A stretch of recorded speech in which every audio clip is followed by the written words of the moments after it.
What is up, guys? Welcome back into All About Profit episode. What are we on, like 11 Dude, now? I don't even know, 11, 12, something like that. Joined here, as always, by my co-host, All AB Sneakers, Austin, and Dustin at Delco Resells. Definitely check out his channel if you haven't. Both of their channels, they are first link in the description. If you recognize Dustin, it's because he was in my last MPTV Cribs tour. And that video went absolutely nuts. We were just talking about that. It's like almost a 20K views in like 4 or 5 days. So Yeah, absolutely crazy. So we're going to just dive in. Dustin's a full-timer as well, like me. So we're here to pretty much answer any questions you guys have. This is a live podcast, so feel free to let any questions fly. We'll answer them as they come in, as we can get to them. Welcome in, everybody. Everybody's sending for sure. hellos. Thanks for tuning in, everybody. I got a question right off the rip. Yeah. Watching the MPTV Cribs, you were talking about getting started into reselling. I know it kind of started as a side hustle for you, and then it scaled its way into a full-time gig. But you mentioned something that got you interested in reselling was Nerf guns. And I was heavy into that whenever I was younger. Like, Nerf came before paintball, which came before airsoft. So what were some of these models of Nerf guns that you were reselling? What was the money looking like? Hey man, if you're familiar with Nerf guns, when the Nerf Elite came out, before that is when I got into it, but that's when it really took off. For some reason, I have no idea why my stores got them so early. I got them like 2-3 weeks early before a lot of other people were, and that just took off. My very first one was I think it was called the Rampage. It was the first one that had the big giant drum on the side of it. And that's the very first item I flipped. I bought it. I think they were like $35, $40 retail, and I flipped it for I think 160, 180 bucks in an auction. So that's literally the very first thing. I was like, I might have been 10, 12 at the time, if my memory serves me. But yeah, that was the first thing. And then when the Elites came out, that's what I was being. For some reason, again, they released them in the U.S. Way sooner than they did everywhere else, and so I did huge numbers for a friggin' middle schooler or whatever. Yeah. That's kind of wild when I heard you say that when I was editing, because it's like I started when I was like 12, 13, or like around that same time. So we kind of have similar paths of like always just having that like eye for profit. Yeah, exactly. When me and my dad started into paintball, literally went from Nerf into paintball is what we went into. And me and my dad both, we started off with like the $100, $150 gun from Walmart. And both me and my dad at the end of like the first year and a half, were running $1,500 setups. And all we did was just flipping. That's literally all we did, was just buy one, sell it for, make some money, buy the next one, and so on. So yeah, it's always been a passion. It's a lot of fun. That's cool. Kind of like how you guys both started too at that age. It's funny how the reselling business kind of scales, but also goes with your age. Because like I remember Adam telling his story about when he started. It wasn't like Wii Fit boards huge for you at the very beginning? Yeah. That was my first thing. So like as we get older, we kind of like we start to flip different things that we're interested in. I think that's kind of neat. Yeah, there's not a ton of money left in Wii Fit boards still, so kind of had to move on to something else. Yeah. That was a good full-time gig for like a couple months, right? Yeah. So we went from Nerf guns, and what kind of got you to the point where you saw a side hustle might have the potential to be a full-time gig?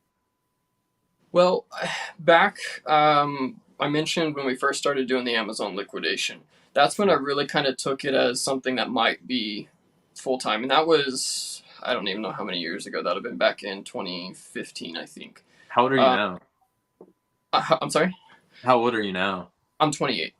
28? Okay. Yeah. So in 2015, I think is when we started buying the Amazon pallets, and we did that, me and a buddy of mine, and we started up as a side hustle, but it was at that point we knew a lot of people that were doing it full time, and that were kind of that. So that's kind of when it became an idea, but it just didn't work for us at the time.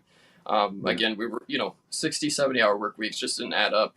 But then when I got back into the liquidation back about a year and a half, 2 years ago, beginning of last year, that's when it really, I guess you could say, I looked at it in a new perspective than just being a side hustle. That's when I started to think, okay, this is, let's try this basically and see what we can do with it.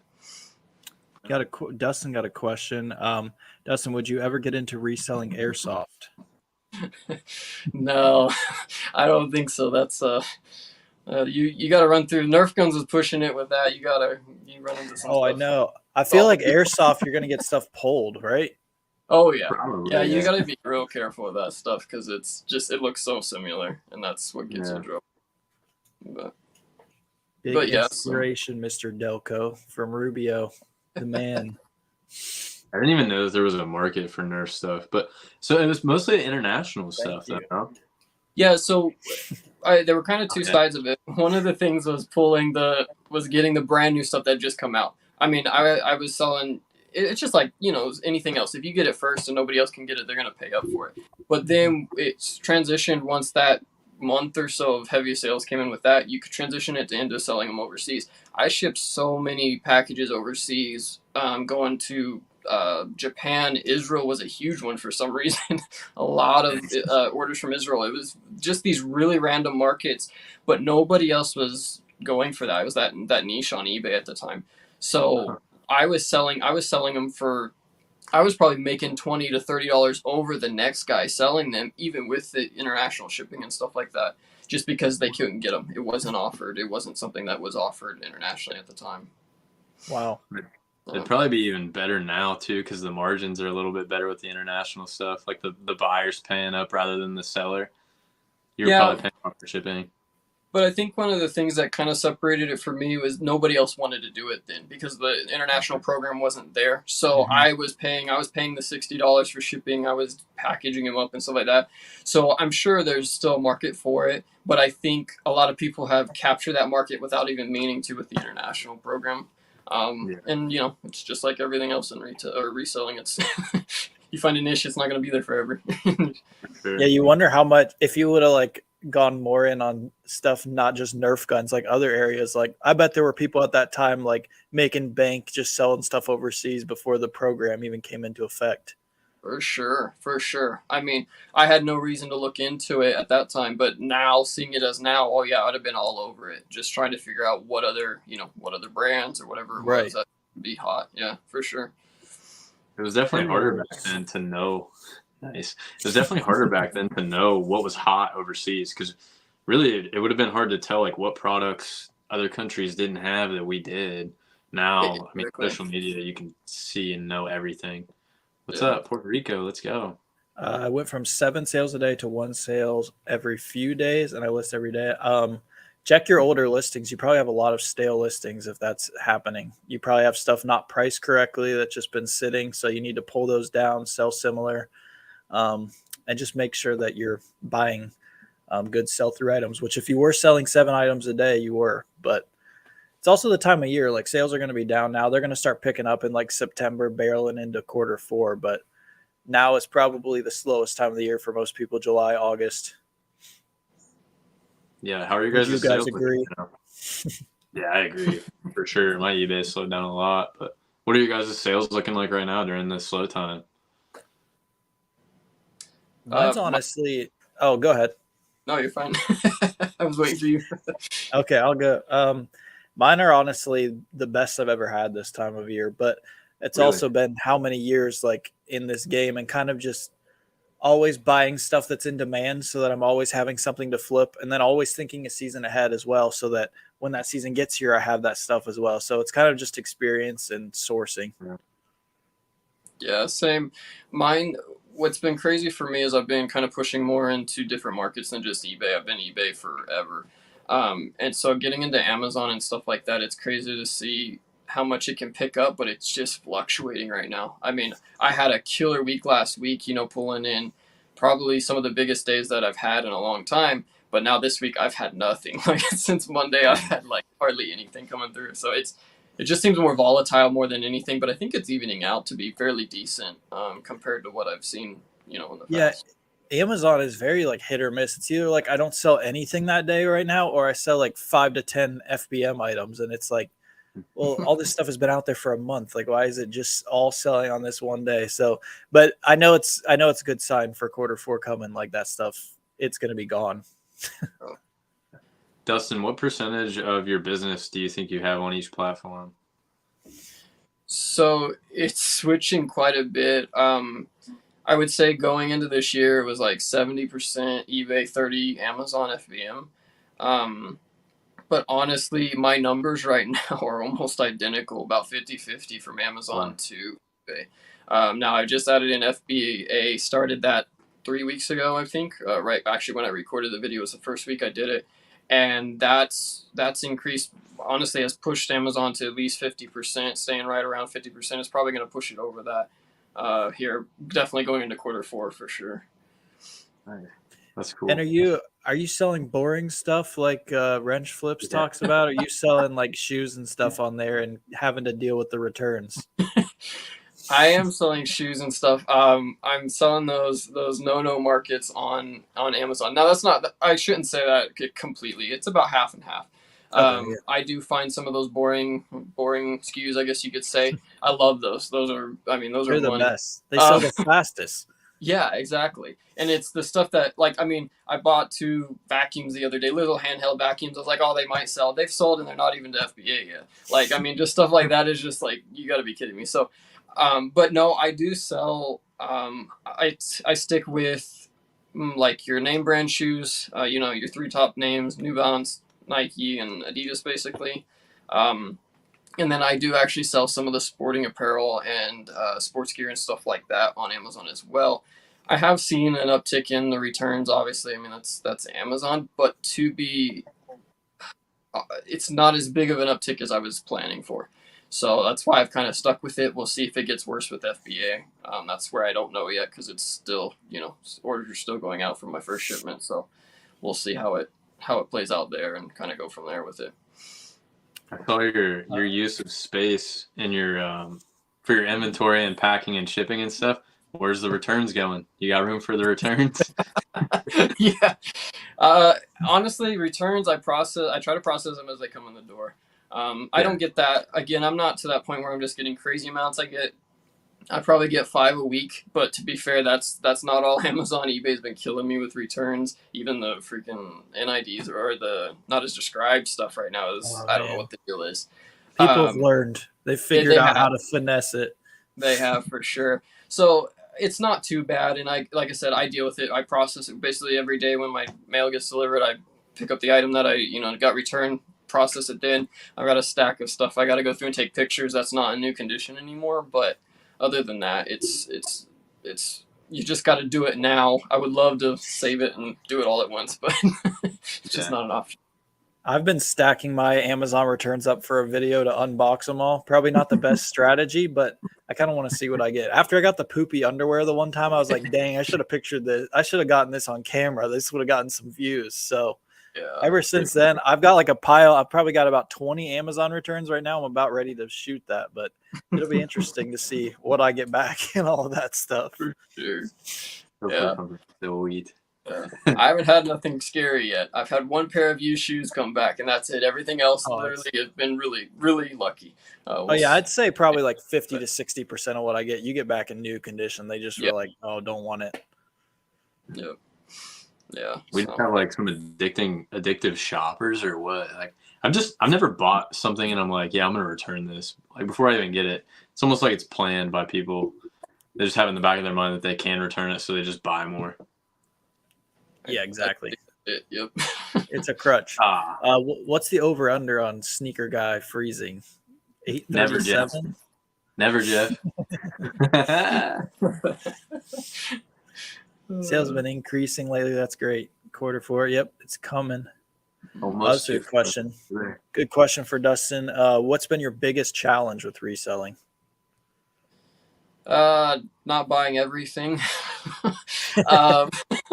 Honestly, my biggest challenge probably is making sure that my buys, not necessarily that they're just smart buys.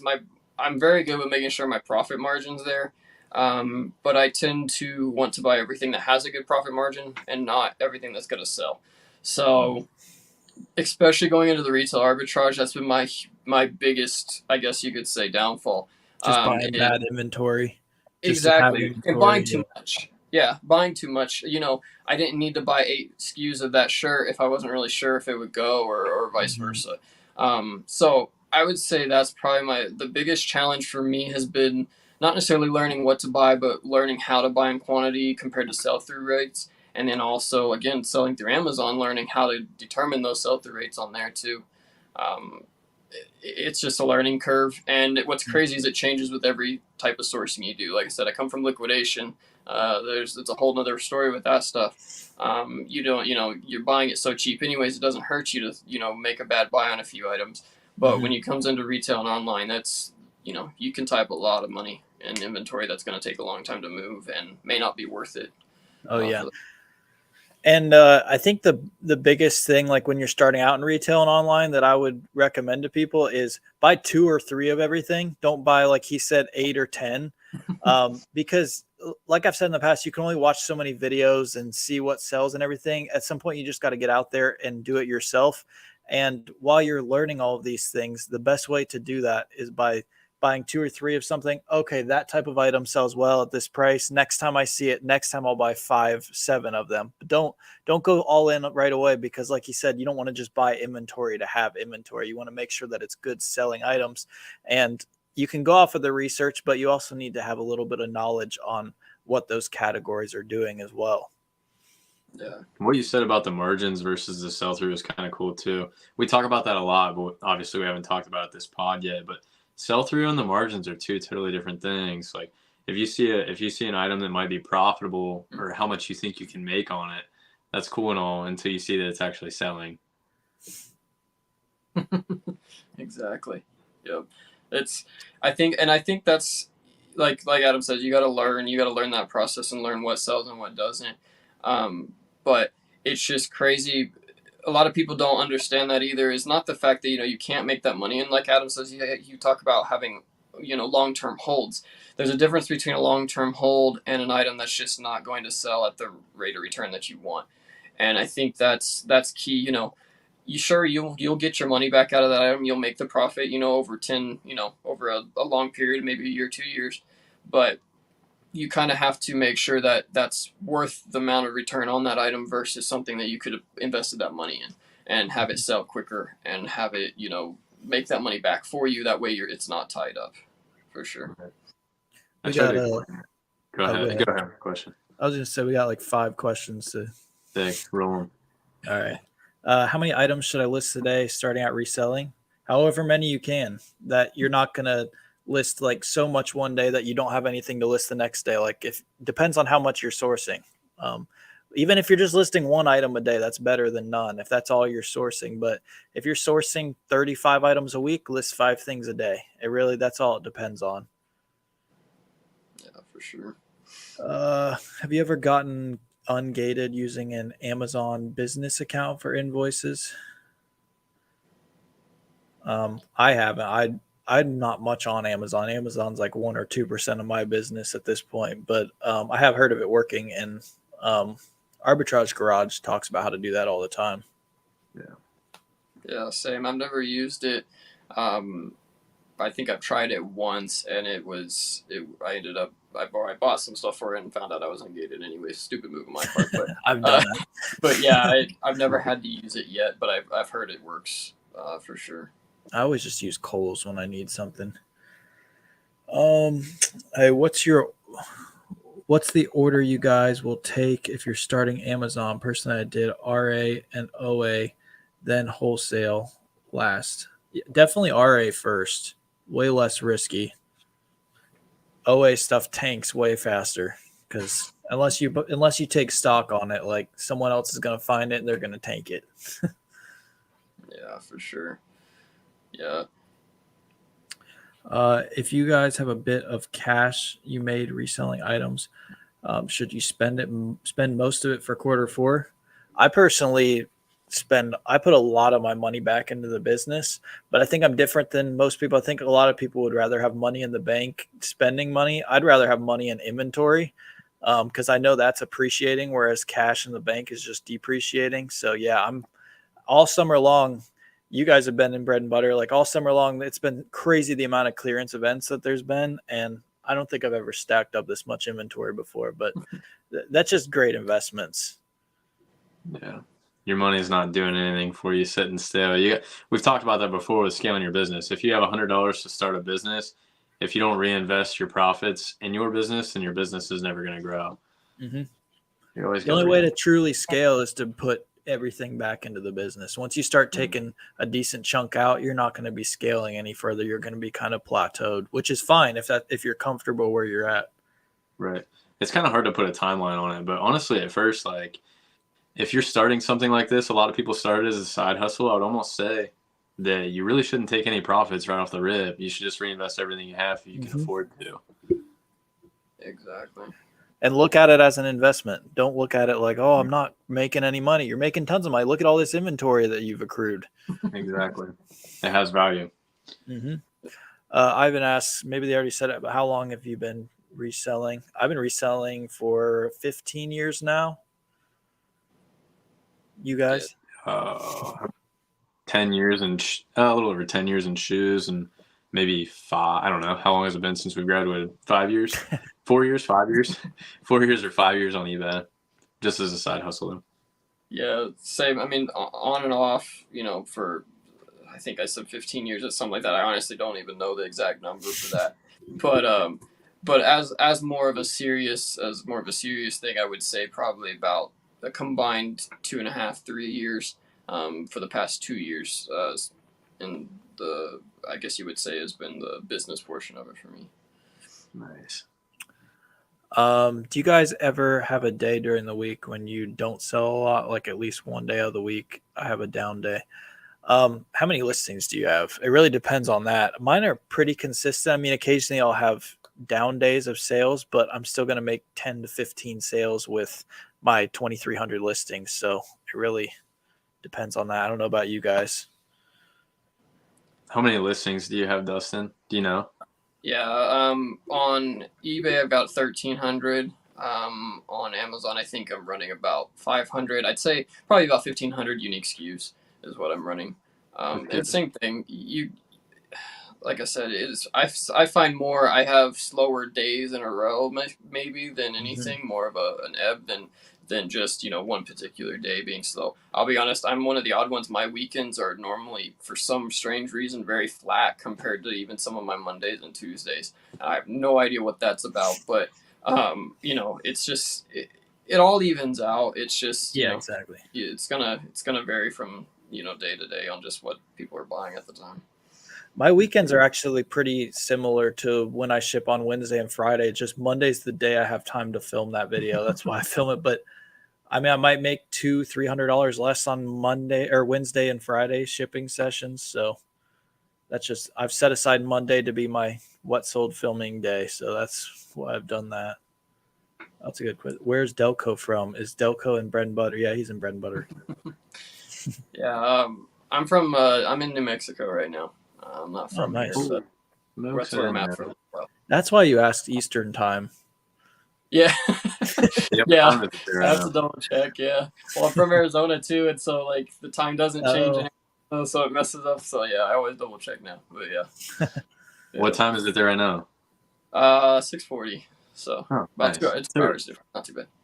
Do you just like mentally like change the time in your head when you see like all the ads and stuff be Eastern? Yeah, pretty much. Yeah, just take Pacific time and add an hour later or something. But yeah, I've always wondered that. I've always lived on Eastern time, so I was like, I don't think they make special stuff for people over there. They'd have to go off of Pacific and Eastern because they're in the middle. Exactly. You mentioned a move in the video. Are you talking like how big of a move are you planning on making? Is it like state to state or? Yeah, state to state. So I'm originally from Arizona, and that's where we'll be headed back. I'm in New Mexico. My fiance is in the military, so we're stationed here. And then once that station ends, and she'll be getting out, so we'll move back probably to Arizona at that point. And yeah, it's gonna be probably an 8-hour move or so, something like that. How long have you been in New Mexico now? It'll be through 2.5 years, just over 2.5 years. So going on 3 years. Are you excited to see like what you can source in Arizona versus what you've been seeing in New Mexico? Yeah, sort of. Yes and no. I mean, yeah. For the retail side, I mean, it's going to be, it's probably pretty similar stuff, I would imagine. Just depends on what you stick with. From the liquidation side, I'm actually not as excited about it because it's not near as good out there. I've got some pretty pretty sweet opportunities and stuff like that here, so that that's gonna slow down a little bit. But yeah, I mean it's just constantly changing. So I'm sure once we get out there, it will change. Different areas and different opportunities for sure. Yeah, you'll make new connections for sure. Oh yeah. Good question. I have 450 listings, average $240, but at least one day I do have less than 50. Yeah, 450 is still. I mean, it's a lot of listings, but it's still not enough that like you could have down days. Once you're over like 600, 700, 800, maybe even 1,000 is when you're going to see a lot more consistency. That doesn't seem like bad sales for 450 listings. I don't know how much like each item is, but 200 and some bucks a day is not bad. No, that's got to be some high dollar items. Can't hang around, but appreciate you guys. Keep killing it. I'll watch the replay. Sweet. Thanks, Caleb. We still have to play Apple Valley. Yeah, Apple Valley before they aerate, dude. I need to stop out there and make sure that they haven't aerated again. They do it a couple times throughout the season, and they I'm host. not going if they do that. I know they host districts. They normally aerate before districts. That's like early October. So the time is coming. We got to get it. I've been selling on Amazon for several years and just started on eBay. So I have 3 different Goodwills around the area, but they all price like they're reselling themselves. Yeah, a lot of Goodwills are known for that. I try to go for the smaller thrift stores, the mom and pops, or the Salvation Armies, Volunteers of America. Those seem to be a little better. Ivan says, thanks, guys. Just started this selling on Poshmark, Mercari, eBay. My sales are very low this month. What do you think are the best reselling platforms? What kind of items are the best? That's a loaded question. The best platforms are eBay and Amazon, hands down. The other 2 you mentioned are fine platforms to cross list. Unless you're selling used clothes, I wouldn't even bother with Poshmark. If you're selling used clothing, I think that's a fine place to cross list stuff. Mercari, you can pretty much list and sell anything on, so that's a good place to cross list. What kind of items sell best? Whatever items can make me money. I mean, I'll sell anything. It's all about sell-through rates. If you don't know what that is, check out my video. It's basically the number of actives divided by the number of solds, and it's just coming up with a formula and figuring out what items sell well. But I mean, literally everything sells if you get it at the right price. So it's not like certain items don't sell. Everything can sell at the right price. Sure. I would say, even to add on to that, your marketplace determines what's going to sell better too, in some regards. Absolutely.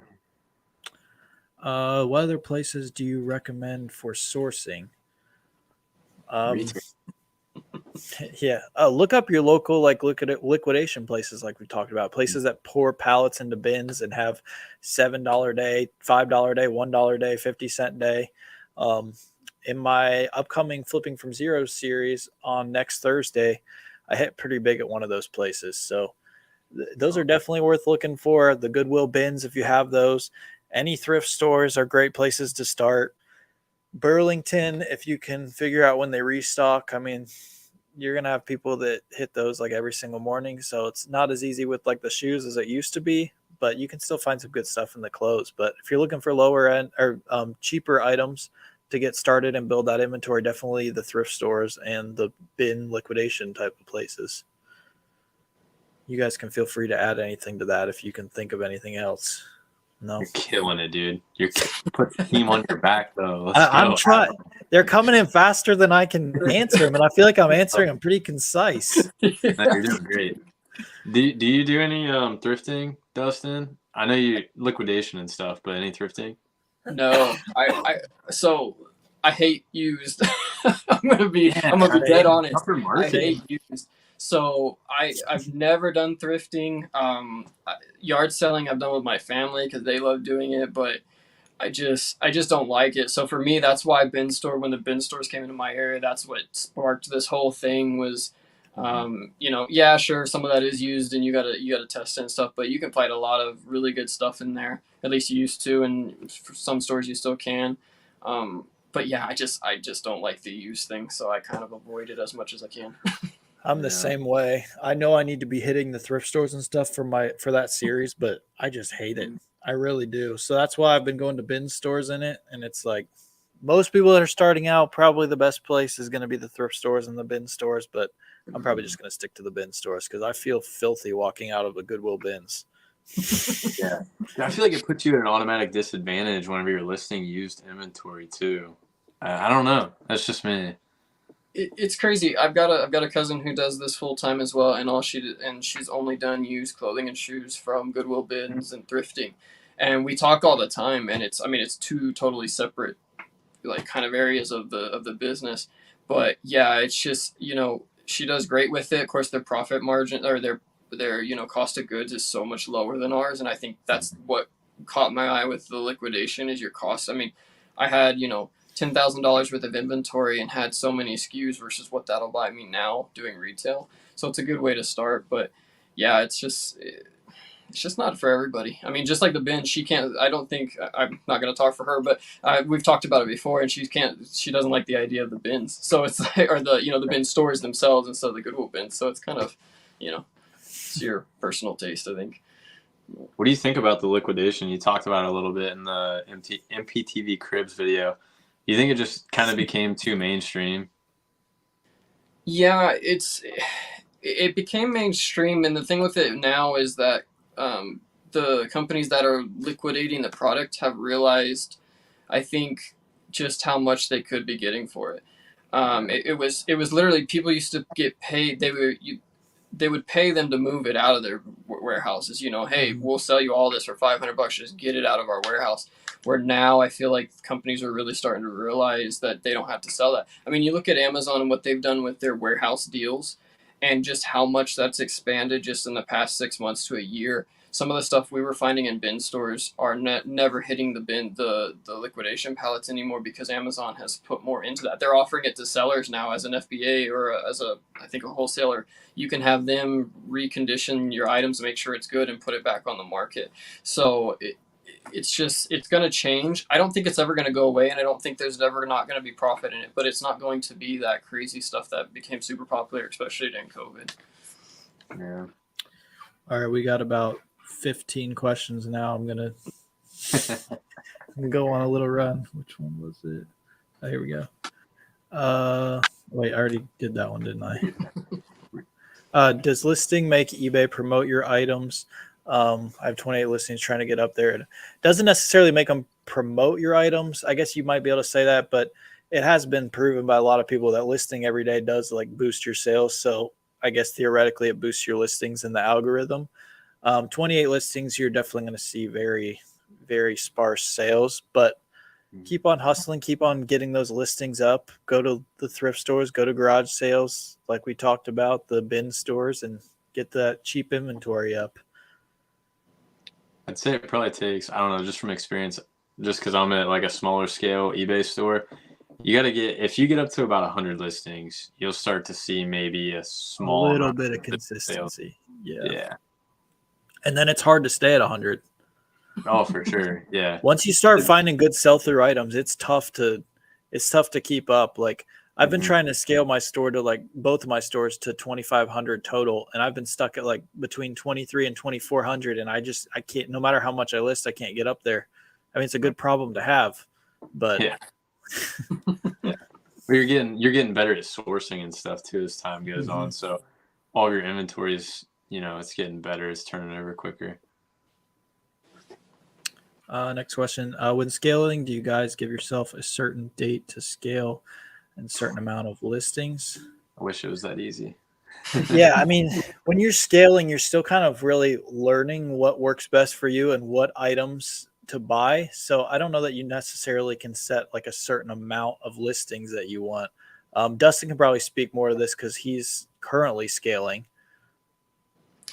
Yeah, I mean, the thing that gets me is I can go through one day, depending on, it's just like any other business. You have all the stuff that happens from the day to day that you're not going to do. So for me, it's really hard to just set like a particular number. I try to do 10 listings a day. That's kind of my goal, but I get that spread out. I'll do 20, 30 listings in one day and do some other tasks and stuff. So when you're scaling, I would say more than just trying to set a specific number to meet that goal, I would try to set kind of an idea of, how much inventory do you have to list, and try to get that inventory listed in as short of a time period as possible, because you can stack up inventory. People talk about death piles. I don't necessarily have a death pile, but I've got inventory bulked up, ready to be listed.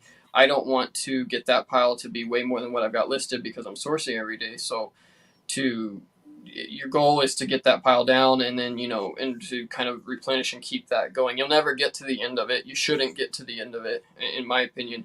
But you can't to say, hey, I'm going to do 10 listings today. I can sit here and try to do 20 listings tomorrow, but to be honest, who knows? I might hit a sales spike and have to ship 50 packages tomorrow instead of my 20. And then for me personally, if I don't meet a goal that I set, I kind of get a little disappointed, even though I know it wasn't my fault or whatnot. So I just try to really focus on just, tackling maybe a tote or 2 totes or whatever, and just focus on that. It just grind it out, put in as much effort and as much time as you can into it, for sure. Have either of you guys had like an oh crap moment where you start to realize that you're not listing as much as what you're selling, like consistently? Maybe for like a few days straight, you're like, holy cow, I've listed 10 items these last 3 days, but I've sold 25 or 30 items. Yeah, this week. Literally this week, I went and looked through. I started looking at how many sales I had last week, and over the weekend, I was just like, man, I probably shipped out, I think, 75 items over the weekend, 3-4 days there, and I'm like, I got 10 listings up last week. Like, I can't keep that up. I've been focused on Amazon so much.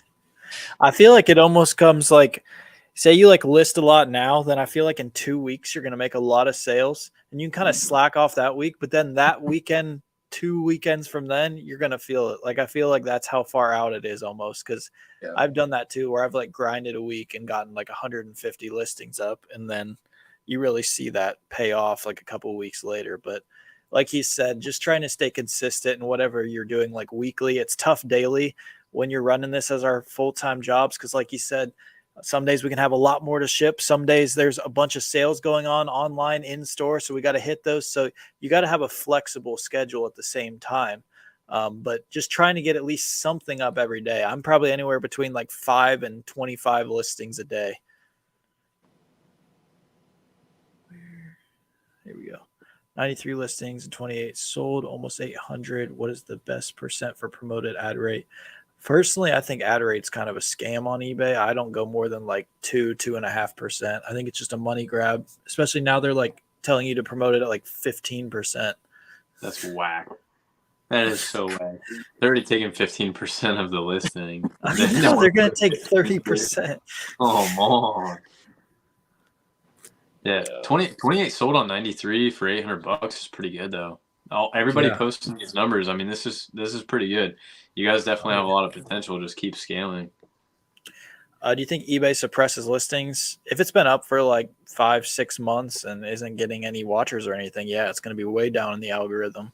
But I don't know that it's necessarily eBay's fault. It's probably you didn't price it right, or it's just not a good selling through item. I have a question for you guys on that, or how you feel about that, because I have a lot of items that I've had listed for a very long time. I leave them that way because I know they're not hot items. I might be the only one selling it or whatever. And do you feel like there's ever a time, if it's not like, for instance, sneakers, we all kind of are in that game. If it's not something like that, I wonder sometimes if eBay actually suppresses them, or if it's just, they might suppress it if it is a hotter item like that, but maybe not if it's, something that's only got a few listings, or that category is kind of a low listing category. I'm just curious what you guys think on that, because I mean, everybody speculates on the algorithm and the eBay is suppressing and all that. There's never a clear answer, and nobody can ever show you really what's going on with that. But just what your guys' like personal thoughts are on that. I feel like us preaching about like listing consistently kind of, I don't want to say like proves the fact that what you said is true. Maybe it just like, we've talked about pulling down stale listings, and whether that's just changing keywords or changing the price. I feel like both are important in like staying up to the current market. But I mean, yeah, if you're listing consistently, I feel like your listings probably should be pushed to the top, which is what we preach. And in that case, if you're listing stale, whether it's priced right or not, I feel like you're probably going to have some listings come in over top of yours if yours are not touched for a really long time. Yeah. Because I'll go back and I'll look at some of mine. I'm like, dang, what did I do wrong here? And like, I even had an item today that that sold that I've had for a really, really long time. And eBay, for whatever reason, has deleted that listing multiple times whenever it's supposed to have renewed. And finally sold one today. And like, that's the kick that I needed because it was something that I had like a high quantity of. And there wasn't really anything that I did wrong. Like the price was right. The listing was right. Had good sell through. It just wasn't happening for me yet. So I'd go in and tweak it every once in a while. And finally I got a bite on it. So now I feel like anyways, I can leave the listing be and let the sales go now that I actually have it sold.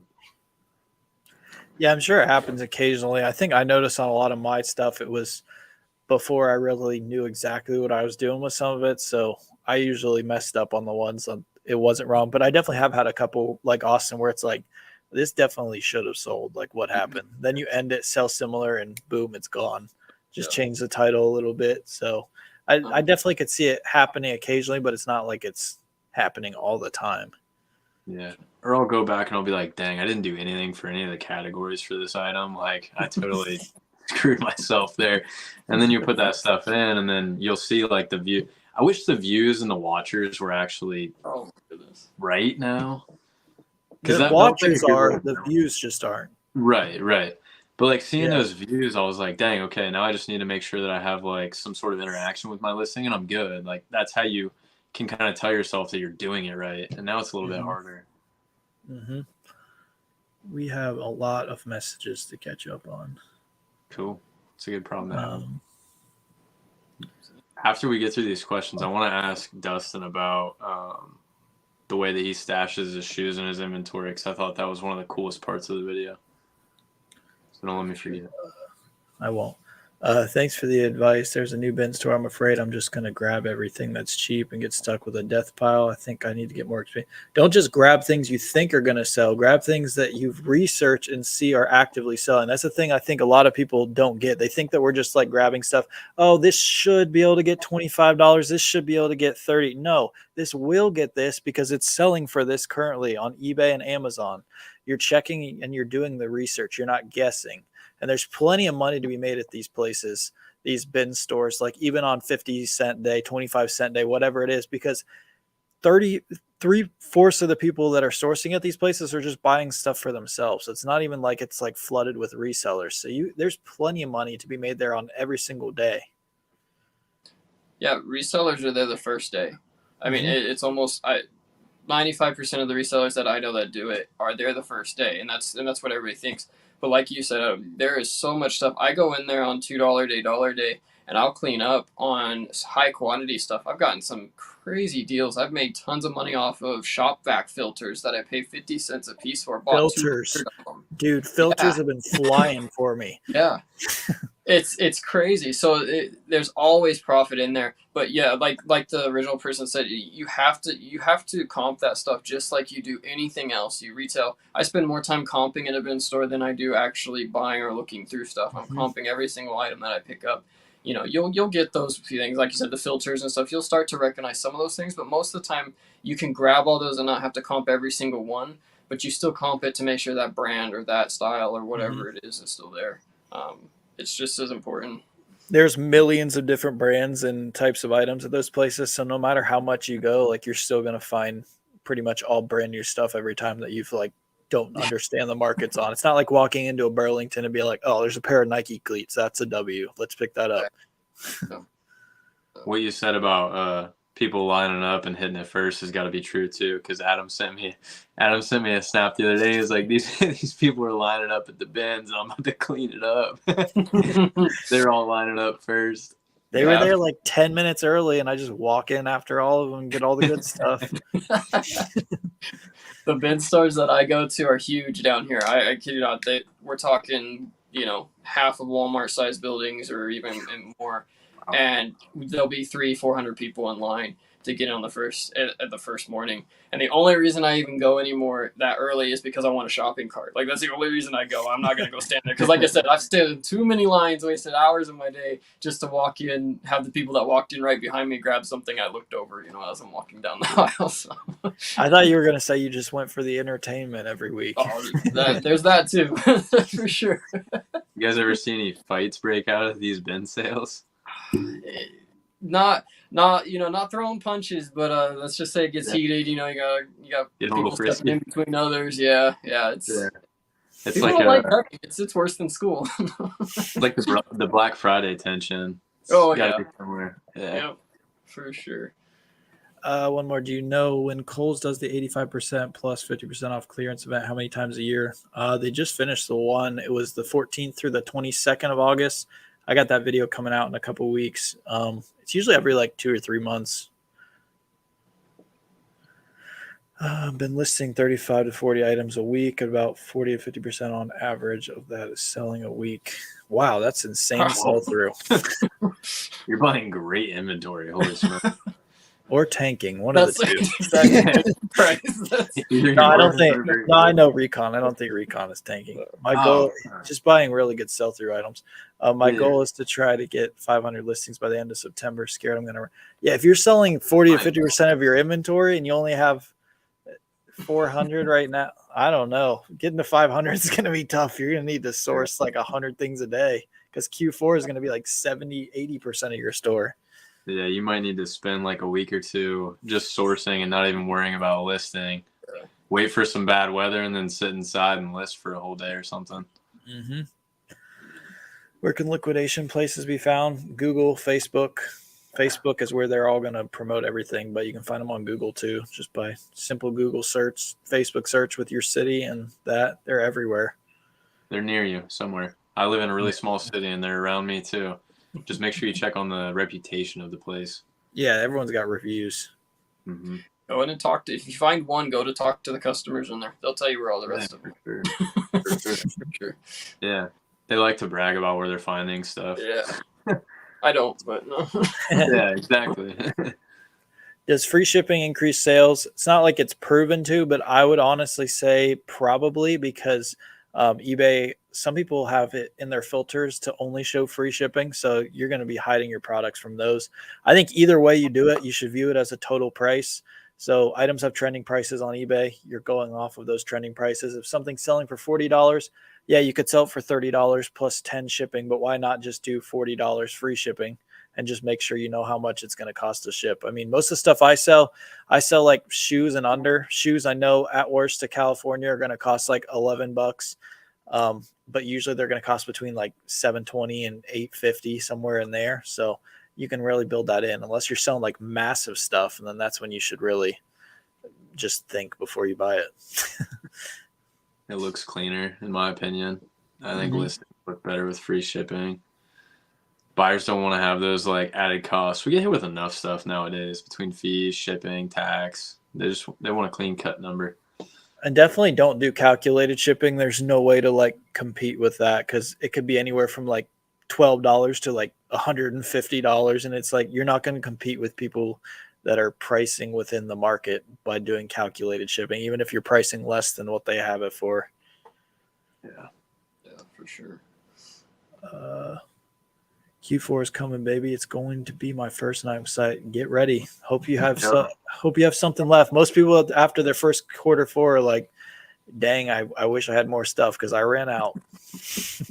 Definitely going to be a dip in listings, active listings. I could use that. eBay listing is like fishing. Got to have the right bait to get a sale. That is facts. Sounds like you got some good bait, Recon. Holy smoke. Put that on a t-shirt. For real. That's saying right there. For real. Delco, you seem very organized. Love the idea about storing the shoes in the priority boxes. Just had an angry postman deliver a bunch of boxes today. Thanks. Nice. That's so true. My post office people, I live in a small town. They know me. I know a couple of the actual, on a personal level, a couple of the delivery guys, not mine, unfortunately.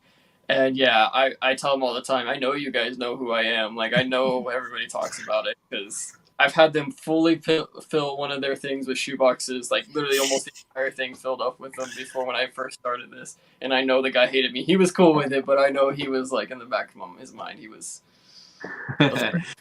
Can you explain that real quick since we're on the topic, like how you store your shoes? I thought that was really cool too.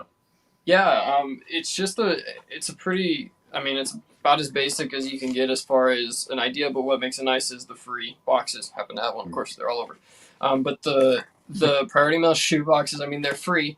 And most of the time, I'm shipping most of my shoes in that anyway. So I kind of learned that from. I talked about it in my video. I worked with a guy who sold online, eBay, Amazon, had his own company and stuff like that. And his thing was he prepackaged everything. Well, I don't want to go through and do that with all my stuff. Obviously, it takes up way too much room. But I kind of got the idea with that. It was so nice and so easy. He got an individual SKU, exactly what I used, the number on the box for every single thing, and it was attached to his listing. So when we had to go pick that item, it wasn't like which locations it in, whatever. We just went and grabbed that box with that number on it. So that's where the idea came from, but it just works so easy because they're free. You know, everybody wants to have a storage system that you don't have to spend a bunch of money on. But they're sturdy enough to where you can stack them. You can stack these, you know, I've got a stack out here of I think 8 or 10 boxes on top of each other, just in a different area. So they're sturdy, keeps them very easy to find with each size for all of you guys that do the Burlington shoes and stuff like that. You know, you're gonna probably pick up 2-3 cleats in that or that particular cleat or whatever, but there'll be different sizes or whatnot. And just trying to find it. You can have them stored on racks. That's what I did before. And trying to grab the right one. You spend, you know, a minute, 2 minutes if you're lucky looking for that item.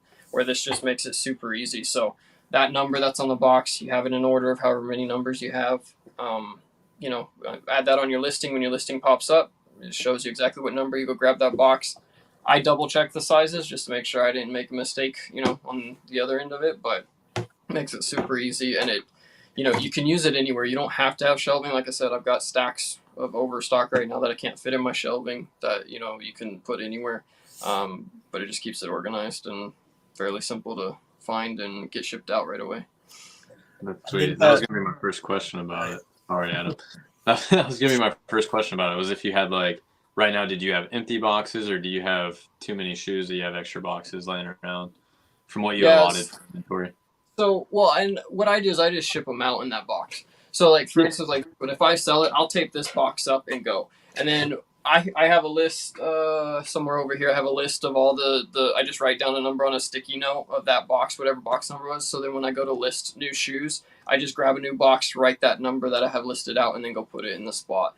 I do that, or I'll just go through like I did yesterday and find all the empty spots, write the numbers down real quick, just walk through my inventory, and then as I'm listing shoes, I just write that on the new thing. So I don't try to keep the boxes sitting somewhere or anything. You know, once I use them, I don't take them out of that. You know, I just ship them right in this. If I do take them out, I'll set them to the side, or I'll just throw another shoe that I have in it and, you know, mark the size that I'm listing. So it's not too bad. It doesn't take up a bunch. If that answers your question, I hope so. Yeah, that's sweet. I like that. That's a really good idea. That's a good question. For price comping, I like to take pictures to find the item, but I can't seem to find sold comps only when I type it in. Yeah, you don't use the eBay search for the camera search. Like, it doesn't pull anything. Searching, even like barcodes are not going to pull up everything. Searching manually is the best way to find comps on eBay, hands down. And fewer words, the better. Like, some people like find it on Amazon, then they'll just like copy paste the whole Amazon title. And I'm like, it's not going to pull. You have to find a listing that has every single one of those words. Like, fewer the words, the better. If I find a pair of Nike Huarache cleats, I'm not going to do Nike Huarache cleat, gray, white, size 13. No, I'm just going to type in Nike Huarache cleat. Boom, that's it. Fewer words, the better. That's going to pull up more stuff. If it's got a style or something, that's going to pull up the style code or whatever, the exact name of it, so you can find it. Like, it's not easy. It's not like you can just take pictures of things and it's going to pull up exactly what you need. Like, if this game was easy, there'd be a lot more people doing it full time. It takes time. For sure. Free shipping or 10% discount on store? Free shipping. I mean, the 10% discount is still going to have the expensive calculated shipping. When I first started, I ordered 50 bundles of boxes thinking they were 50 single boxes. Oh, gosh. Yeah. How many do you still have of those? Yeah. 49. What's up? Thanks for tuning in. We're just hanging, answering questions. We're almost getting to 100. I feel like I should We get to 100. I'll give a couple bags away. What the heck? Merch. We gotta get to 100. Then I'll give some bags away to people that comment. I bet the comments will really start rolling in now. We already can't keep up with them. I sell a lot of soccer balls, sports equipment. Soccer balls sell like crazy. Last couple of months, I sold probably around 1,500 in soccer balls and actually ran out and can't find more. That's great. He's doing like what I was talking about, selling things that are in demand. Soccer balls are in demand right now, so that's genius. What are you doing, Austin? What? Did he lose his mic? Oh, he's gone. He's gone. He just like gave a smirk. I was like, what? I'm out of here. All right. Brand new or used? Oh, we're asking that. The bag compels me to comment. I like it. Bag me up. Okay. They're coming in. Click that. I'm jealous of you guys' merch. Hey, he's back. Sorry, you lost your top position. You lost your spot. Yeah, sorry. Get it back. Delco is now actually my co-host, so we are actually going to be interviewing you, which is going to be very short because he is paused again. I can hear you guys. It just keeps going. You know what, Jeff? Jeff got me. He jinxed me. Am I good now? He's probably taking a screenshot. New balls. What's that mean? Yeah, you have no context. Oh, we're 4 away. We're 4 away. Let's go. Run up to 100. Share this. Comment for a bag. Let's go. Let's go. Run up the comments. Get those profit pouches. Dude, they're sick. They're better than that. Who had 912 on Sneaker Guy Tech Troubles? I had 50. I had 50 on the over. I said it was never gonna happen, but cashed on myself. I unplugged my router real quick. Jeez, that was pretty fast. No, I'm just kidding. I didn't. Oh. Back. I keep seeing the black spinning wheels, and then like I hear you guys, but I don't see you. And the first 2 times it was good, and then I just lost all sound. So I was like, all right, easy. Adam's videos look like merchant fulfilled and eBay. Do you do FBA too? No, I just do FBM and eBay. I'm a old fart. I like to just ship my own stuff. Ivan wants the bag. Got to get some more people in here then. Let's go. Comment for the bag. Gotta get it up. When I buy shoes with the box, I tend to list them new without box because of the difference in UPS ground and priority. Do you think that makes a difference? No, because even with the box, if you slide it into a poly mailer, it's usually under 2 pounds. And to most places, 2 and 3 pounds is the same exact cost. So no, if it has the box, you can usually get like $5 more for it. So I would list it with the box. Yeah. Would you guys agree? Yeah, most people want the box too. Yeah. I mean, if they're bricks, it doesn't matter as much, but still, I feel like people want the box. It just feels like more of a new item whenever you do have a box. Mm-hmm. And if they're bricks too, like Adidas, Nike, like lower end shoes, like I slide those in poly mailers all the time. Like I don't need to send it in another box. Yeah, same. Same with cleats and stuff. Yeah. Sneaker Guy had to climb the telephone pole to reset the internet. That was a quick trip. Oh my goodness. Yeah, it's terrible. It's inevitable now. I'm gonna lag out at least once a show. Yeah, it happens. It's better when I at least have someone else and I'm not just sitting here by myself looking stupid when you drop. That would have been even better. I kind of like being on the bottom though. It's different. It actually looks better with our logo up there because it was kind of conflicting with your flag and it was annoying me. So I'm kind of glad it happened. Oh yeah, I see what you're saying now. Yeah, it's kind of cool. Speaking of the flags, are we about to be dishing these to viewers or what? What are we doing here? Somebody mentioned it at the beginning of the pod. I totally forgot to order those, but yes, at some point I would be giving those away if I remember to order those. Yeah, next time. We got profit bags, maybe some flags in the future. So if Tune in, support the pod, hang a flag in your room. Let's go. What do you mean by bricks? Shoes that didn't sell at retail. So like usually lower end Nikes and Adidas that were probably like $90 to $100 retail. You buy them for 30, 40, everything that's at Burlington and Marshalls basically. Most of the stuff that we're sourcing at the discount retailers, for sure. Clearance stuff. It's all bricks. At least that's Is what Whatnot a good option to sell? Only if you have an audience and sell a lot of like used stuff or cards. I don't think I would get more for what I'm selling on Whatnot, even with an audience. Like I'm selling a lot of newer stuff, so I don't think I'm meant for that. If you're a thrifter or whatever, like some people just thrift and straight out of the bins to Whatnot and have good luck. So that's good for them, but I don't like used stuff, so no thanks. Yeah.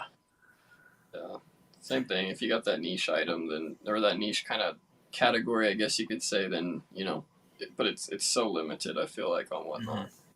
How many pairs of shoes do you have in your inventory, Dustin? Oh goodness, I don't even know.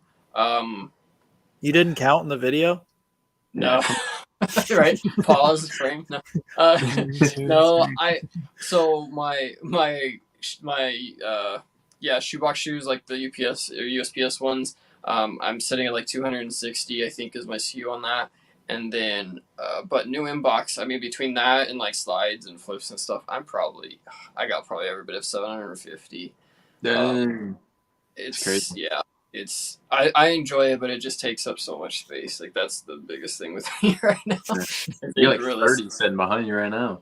I know that's all from the Kohl's thing I got listed yesterday. So I figured I'd match you with the shoe wall, but then I took it away today. It's hiding behind the If I had a shoe wall behind me, we just completely mix it up. That's what we should have done. We should have flexed our shoe walls. That would have been sweet. Next episode, we'll just swap houses, and you'll be running it from here, and I'll go out on the internet. Go. No, we should be in person next one though. Yes. That was fun. Yeah, that was a lot of fun. I enjoyed that. What are the best brick stores besides Home Depot? Lowe's. Nice. Yeah. I can't think right now. Your local gravel and sand pit. No, landscaping place. Burlington, Marshalls, Ross, those places for in-store, and then online there's like so many places you can get bricks from. I just caught out some good Converses last night in Owner Cooks. That was like $32, and I think they go for like $80. Those are definitely bricks. Clearance event everywhere. How do you determine how many of a specific SKU to order? Like when Adam ordered 250 American Eagle, he wished he bought more. Well, see, like that, I had ordered American Eagle underwear before, so I knew that was going to be good. If you didn't do that and you didn't know that, then I would order 5 or less. I would never go all in on something unless you for 100% fact know it's going to be good, because markets are constantly changing on all this stuff, and you don't want to get stuck with 250 of something that's not going to sell. I only did it because I knew that brand. I knew those exact things because those had stocked previously, and I think I ordered like 10 of them, because usually that 10 of them is my new like 2 or 3 when I was starting out. I'm a little more ballsy now, so I ordered 10 of them. They all sold in like a week. So I was like, okay, next time these things stock, I'm going all in. I wish my all in was more than 250 at this point, but you still never want to go too deep because markets are constantly changing. That's at least my viewpoint. I don't know if you guys have the same thought process. No. I agree. I don't know if Dustin, have you had anything that you've bought like high quantity and you're like, dang, I should have gotten more of that? Oh yeah, always. That's my fear. That's one of my biggest things that I hate. Like probably my biggest aggravation.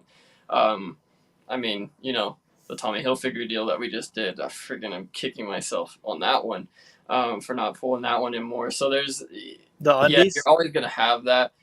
But I will say this: I've got 300 things of coffee in the other room that I should have never bought that I went all in on. Mm-hmm. That, and I'm glad I only paid a couple bucks a piece for those, because I would have a lot more sitting in. So it's like Adam said, I completely agree. If you know the market and you've either have experience in that or you have a lot of proof to back it up with, then yeah, go all out. But until you learn that, Especially, I mean, you can put yourself in the hole so quick Mhm. doing, trying to go all in on something if you've not had the experience or not have the, the knowledge to make sure it's at least a buy that you're going to be able to move. If you can't get your money out of it, at least move it quick, at cost or whatever. Again, not tanking, not saying that, but, something that if the market tanks on you, then you can at least going to be able to get it out of Right. it for sure.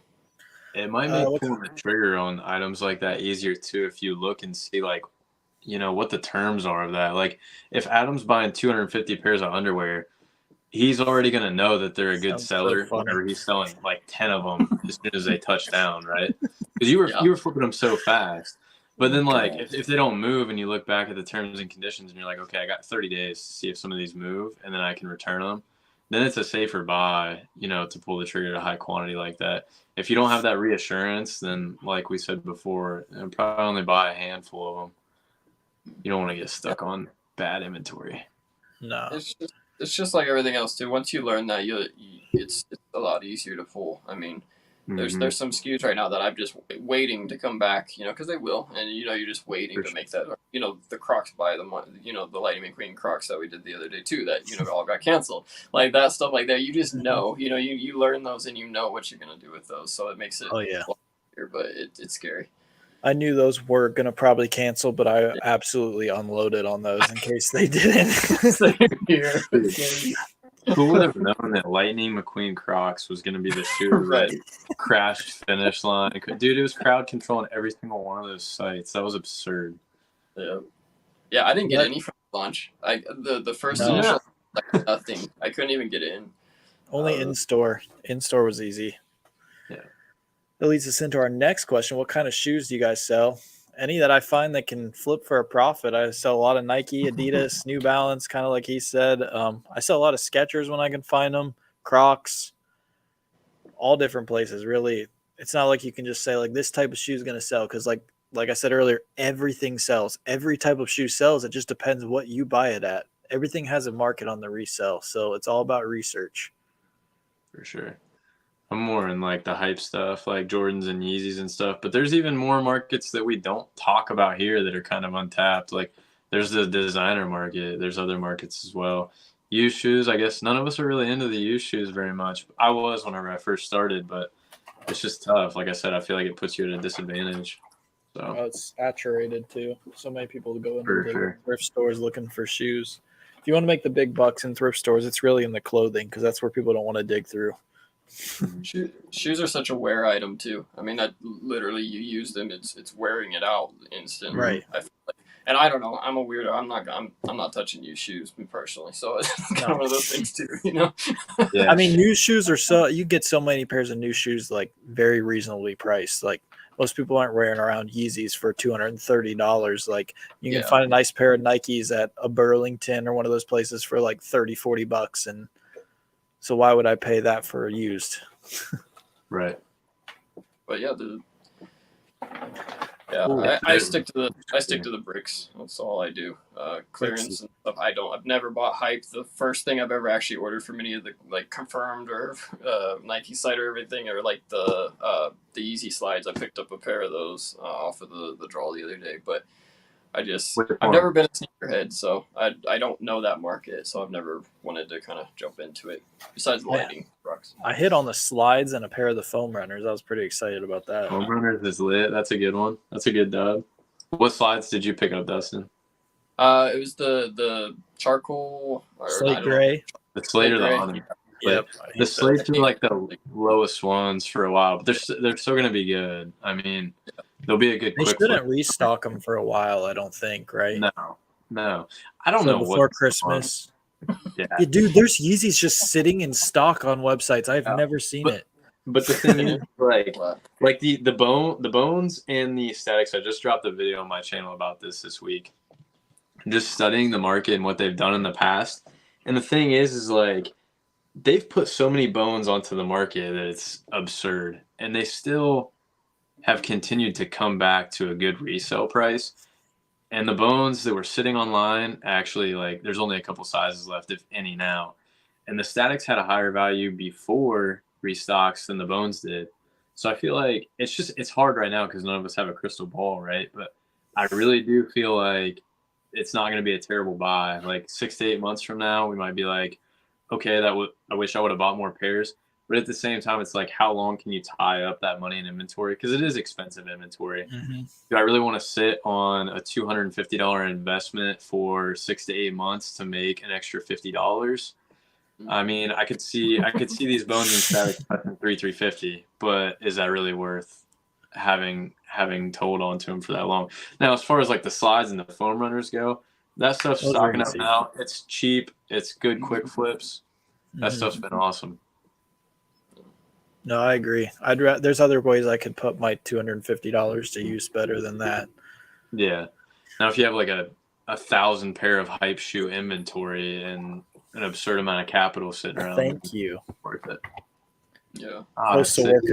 Postal worker loves the bag. Appreciate it. Tell them I appreciate it. Question for Delco. When you sell stuff from the tub room, what are the odds that your item is in the bottom of the tub? Bottom tub. Yeah. 95% of the time. I swear every time. 95% of the time. I don't understand it, but you move them around and it's like, no, that one I just put on the bottom has been chilling on the top, and I've never sell anything out of that one. There's got to be like a stand-up rack with rollers that you can like slide your They're tubs so out of. expensive. Oh, okay. They do They're make like $250 to support the big tubs like that. Yeah. Holy Yeah. I've tried to come up with some situation because that was the main inventory system that I had before I started the shoes. Literally, that was pretty much I did everything in. And I've tried so many different ideas of how I thought about doing shelving above it, so you could do like 4 totes high and then 2 more above or whatever. And it's just not worth it. I mean, it's the cost of everything, to even come close to it and get it to fit. It's just, yeah. You're gonna have to just get some like 2x4s whenever you move to your next location and just build them like the exact size of the bin and just let it ride. Yeah, that'd be brutal. It's definitely my next move. I want to do. If I do it out of the house, it's going to be a way larger house, obviously. But if I end up with some sort of building, I would like to just build it around that system. But yeah, it's always the bottom toe, always. I thought the same thing. You threw that phone case into the top one. I was like, wonder how often he's got to take all these totes off. Because I get the same thing. Like I got these shoes behind me are probably like 12. It's always the bottom pair. Yeah. And like somebody's like, hey, what do you got in size 12? I'm like, God, you gotta be kidding me. Nothing. I've got nothing. For sure, yeah. No, that's one thing nice about those totes though. I do like is like they're easy to slide and move. They don't, rock around too much, and that's why I have like the empty ones. I can stack 2 up and pull the top 2 off, so it's not as bad as what it used to be. But yeah, it is part of the job. Here we go. Another one. How do you deal with returns on eBay? I don't. I have returns off. So unless they finesse me on a return, like Dustin said earlier, with an item not as described, or I mess up and just accept a return because I messed up, I don't. I think I had 10 returns last year, which was before people were really starting to finesse. I'll probably have closer to like 30 or 40 this year, but that's still on like 6,000-7,000 transactions. So that's pretty good. Amazon, you don't have a choice. You gotta bend to whatever they want. I've got some underwear coming back here soon. I'm excited to open those up after you. We'll see. You better get the camera rolling. Yeah. I'm telling you, it could be content. What do you have planned for content next, Dustin? Do you have anything filmed ready to drop? I don't, and that's my thing. I've been kind of waiting for this to kind of see what kind of questions people ask to try to address. The content that I want to run is not. You got so many great content creators out there, and I'm not just shouting out Adam because he's on here, but I mean, there's so many people that put out great content, like topic content and stuff like that. And so for me to just go through and repeat it, like in that setting, it's just trying to get views. I'm not out here to if it blows up, it blows up, but I'm not out here to just try to make a grind out of it. But my goal kind of going into this is more of the day in the life, kind of the vlog style, I guess you could say, but even more than that, I want to do live streams. I want to get people involved. Your Adam's video, the day, I don't know if you called it a day in the life or if that's just the live stream the whole day. Yeah. I love that. Like I didn't watch it live. I found it along back. I don't know when it actually happened, but I found it and rewatched it. I literally watched it over 2 days of just listening to it, watching it, and listening it, and it was just that interaction. I mean, I couldn't chat, I couldn't do anything like that because it was over, but that really kind of is what inspired, I guess you could say, that I want to kind of do more of an interactive thing more than anything. I'm not a professional. I mean, like I said, I'm only been in this a year, so I'm not going to have all the right answers to give people advice, but just to kind of have like a community where people can come in, hopefully do a live stream a week or two, get people in there that are just hanging out, kind of like a podcast, but in, kind of reverse with a larger audience or whatnot. But at the same time, I want to put out videos, people don't believe how interesting reselling can be, some of the situations you get in or some of the items you get in or what you make money off of. So I do want to share that. Right now it's just finding the time. That's the biggest thing is, trying to. That's This fast. stuff takes a lot of time, bro. It does. It does. I almost spend as much time on videos as I do my normal business at this point, and it's like I'm not making the kind of money on my videos that I am in my business. I'll show that soon. I got that coming out in a couple weeks too. How much money I make on YouTube. I'm excited to see that. Yeah, I feel like a lot of people don't realize how much time goes into it, dude. I have so many weeks where I'm like, man, and I don't want to just push a video just to push a video. So I always try and like put something useful into each and every video. But man, sometimes it's hard to find the time. But what you said also, like, I feel like growing with your audience is kind of beneficial too, because I feel like sometimes maybe not just like the content space or the shoe space, but like you gain so much experience with something that it becomes kind of hard to answer questions for people that are new. And so I feel like your ability to be able to answer questions as people, grow and scale their business, I feel like it'll be good now. Yeah, for sure. Yeah, I mean, it's something that I wish I always like watching. I've watched several, resellers and stuff and gone back to some of their first videos to learn, kind of what they did through that experience and stuff. I wish I would have started it when I started to kind of give that that growing spell, because I mean, it's changed so drastically. But at the same time, I want to put out the content that I'm looking for, and that's kind of my goal. Is hopefully maybe somebody out there is looking for the same thing. It's like I think I said in my intro video, it's gonna have to take a back burner. I mean, this is paying my bills, but it's not making me rich. So I'm gonna have to, make sure to take care of me and my family and stuff like that before the videos. But at the same time, hey, let's be honest, we all got spare time that we do less valuable stuff with. So might as well take advantage of that. That's a good point too. I always try and think the same way. Like there's always got to be somebody that thinks the same way as me or has some sort of, similar likes that I do.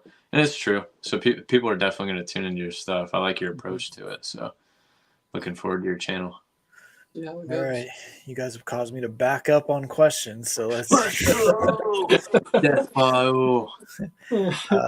where online can I find Brick shoes?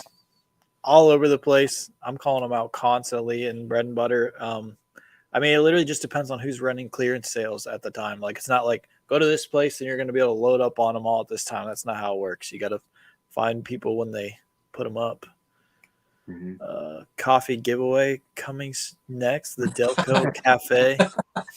Oh man, that's awesome. Liquidation stores usually have a lot of Merrell's, New Balance, Skechers. Yes, I've noticed that because those are Amazon returns, and those people return a lot of shoes. Half the time, though, those boxes are always like busted up, and you just see like one shoe and like a busted up Skechers box, and it's like, where the heck is the other shoe? Like, who bought the other shoe? Yeah. Holy cow. You hit the nail on the head. Not only shoes, everything sells. Fish hooks sells. If someone needs them, there's a lid out there. Yeah, exactly. Everything sells. What's a good source to find websites running sales or clearance event? Is a matter of just checking random sites. It's like sourcing in store. I mean, Google search a bunch of stuff daily. Find some websites that work well for you. Check their clearance sections often. I have like 15 to 20 sites daily that I'm checking the clearance sections for new stuff. And then I'm running a lot of Google searches on a lot of different things trying to find sales. It takes a lot of time. It's not like you're just going to stumble across it. I probably spend 2-3 hours a day doing online arbitrage for myself and for the group. So it definitely takes some time. It might even be more time consuming than in store at this point for me. Check all the big store websites. They were answering them. Nordstrom Rack has an extra 25% off. Great lately. Always find decent stuff there. Yeah, it is. definitely hit or miss there. But if you hit on like the first day before someone really gets in there, you can find some good stuff. I do, but I can see how I can make 100K out of this just by putting money back. Yeah, exactly. Just reinvesting everything. Sales are definitely good for beginners. I found $2,500 worth of WWE figures for $50. Wow, that's a find of a lifetime. Yeah. That's a find that makes people are like, oh, I can do this full time. This, it's like, unfortunately, those aren't around all the time. Yeah. Hopefully, you can find some more of that, but it definitely takes. I think that happens with a lot of people. They find a good couple. They have a couple good flips, and they really think like, oh, like I can do this. I made like $1,000 this week, but it's like to continuously bring that amount of inventory in and out. It's tiring, and it takes time to build all those connections to consistently have all that inventory to be able to run a full-time business. And you can't really have any dry spells of sourcing, or that's your livelihood. Yeah. Oh my gosh, I can't get to the bottom of these. My throat is closing up. All right. The car boot sales in the UK seem to be a popular place to get stuff. Never even heard of it. Heard of that. Do you think eBay will increase this Q4 for used items or just everything? I've always said you could sell used underwear in Q4. Like you can sell anything. I'm going to try because I got a couple pairs from Amazon. I was going to repackage Amazon returns and sell them on Poshmark. You got to sell them on Poshmark. That's where they belong for you. Maybe if I get famous, and then I can just say they were my used underwear and someone might actually pay up for them. Put them in one lucky customer's profit bag. Hey, if we hit 100 this episode, I will do a couple pairs of undies and some bags. I'll even bundle them together. Let's go. What's the best items to sell on Amazon to have low returns? That's a great question. If I knew how to source that stuff consistently, I would be rich. I would go to like the boring stuff, no? Yeah, I'd go to Arbitrage Garage. He kills that department. For how many items he's selling, his returns are insanely low. But his returns are like less than 5%, I'm pretty sure. Yeah, I would almost say like perishables, but not like food stuff. Just stuff that you use every day, no? He just filmed a sourcing video the other day, he said, so that should be up soon. He's got some really good stuff coming. He's very knowledgeable on Amazon. Surfs Up Finds is a great eBay seller who sells mostly used. I think you should try to interview him. Sounds good. We're down to get anyone on here. For sure. If this is live, clap twice and blink 50 times. What did you provide 679?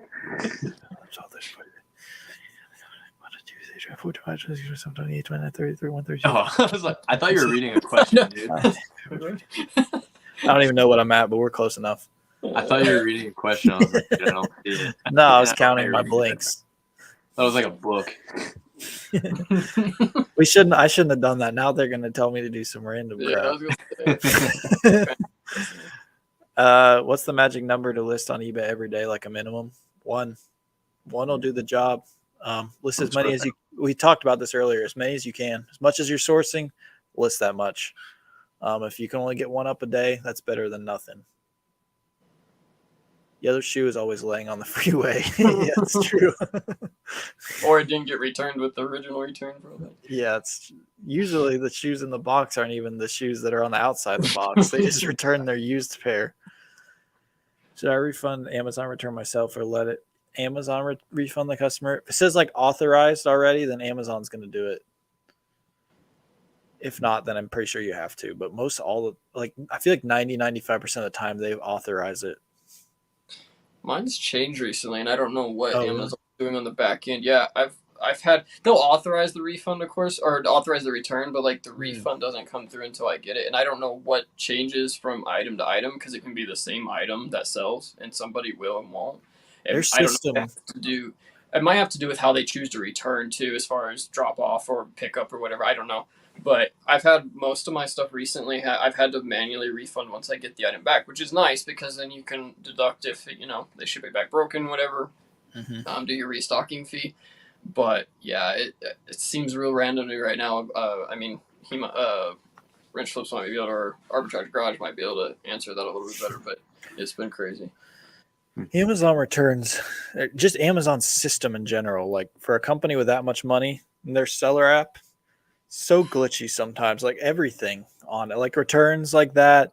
Sometimes scanning the UPC, you scan it another time, it'll pull another like 60 different things. And it's just like, this app is horrible for a company that makes this much money. I mean, it's worse than the eBay app, and eBay's got its fair share of problems too, but it's way more seller friendly. Yeah, I've always said I feel like Amazon is not. They deal with resellers, but I don't think they, attribute to that small seller. Like it's just not who they're built for. No. And I feel like that it takes. We're kind of low on the totem pole. Us that are selling 10 items a day compared to their 50,000 items a day. Mm-hmm.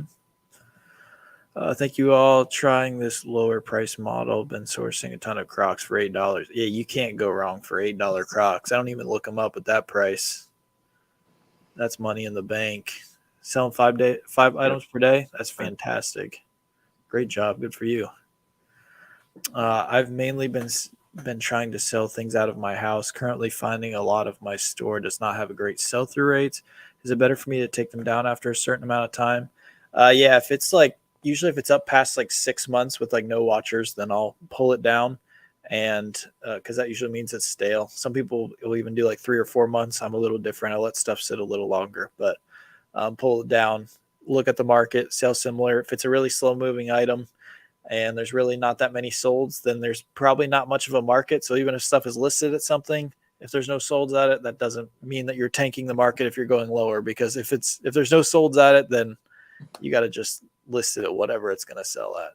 If it's got a sold, I'm not telling people to tank, but if it's got like a sold history of $30 and you sell it for $20, that's tanking. If it's got 50 of them listed at $30 and none sold, that doesn't mean you should list it at $30 because none have sold. It's probably worth 15 or 20, if that makes sense. You're doing the right thing though, starting talking about sourcing things from your house. That's what we talk about like every episode. Mm-hmm. Don't jinx me. Come on. Oh, second part of the question's cool though. I don't know. You have to ask. Adam's got to answer that question. I don't know what your schedule's like for your MPTV cribs. Oh yeah, that is going to be part of it. I have September and November done. December is all you if you want it. Holy smokes, you've got them up to date then. Dude, I'm like a month ahead. Have you not heard how many videos I've said, yeah, that one's coming. These are all shot and edited. Adam's not telling us he's been having somebody else run his entire eBay business for the last 3 months. No, I just have no life. Holy smokes, dude. Hey, you can do some of my videos for me if you want. Like, I'm trying to get right now. By the end of September, I want to have all my videos except for what sold videos done through the end of the year so that I can really focus on my business and not have to focus on this. So I've been grinding, and it's still tough to get that many up. Then you could just pick up the camera for short form stuff or something's crazy. Yeah, like exactly. Insane selling day or something. Or even if I do think of another like long form video, like I'll just film it and then it'll be up in January, like whatever.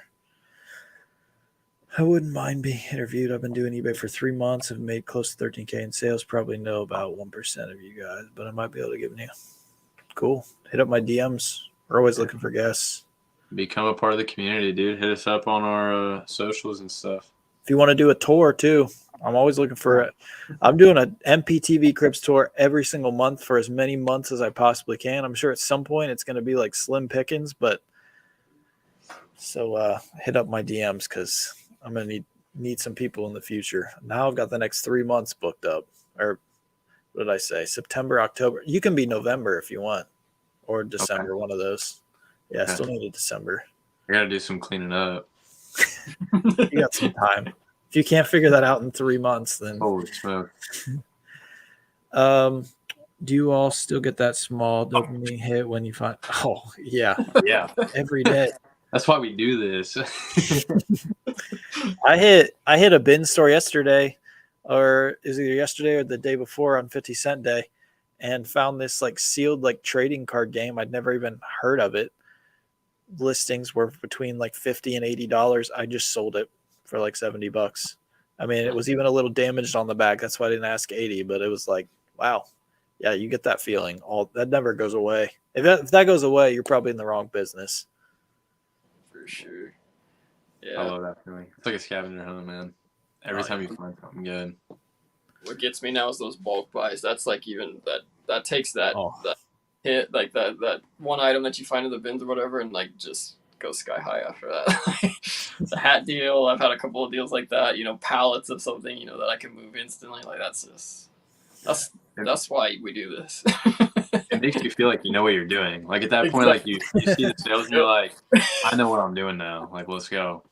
we can all these reseller YouTubers can act like we know what we're doing. None of us really know what we're doing every single Right? day. It's trial and error over here. You just might feel like that every once in a while. Sounds like Sonny's been working overtime in the warehouse. Oh yeah, he works for food.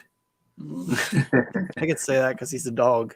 If someone didn't know he was a dog, then I had to say that. Sonny's Adam's 8-year-old cousin who has been working for him for food. He works for his Wendy's 4 for $4 at night. Do you guys work by yourself or someone helps you? I do it all by myself. I think we're all solo dolo. Yeah. Once you start paying people is when you really have to ramp it up, or you're not going to really see many margins. I probably could ramp my business up to a whole new level if I hired someone, but I'm making good money now and I'm sustainable by myself, so I'm fine just doing it me. Yeah, that's a whole nother, coming from management, that's a whole nother thing. Not even just the money aspect, but oh, you're dealing with people.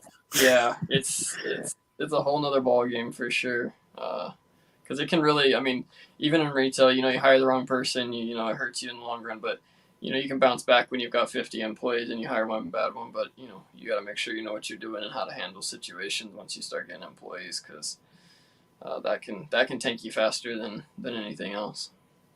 Absolutely, especially when you're working out of your house. Yeah, for sure. That's a whole new level of trust. That is the goal. December video that was filmed in July.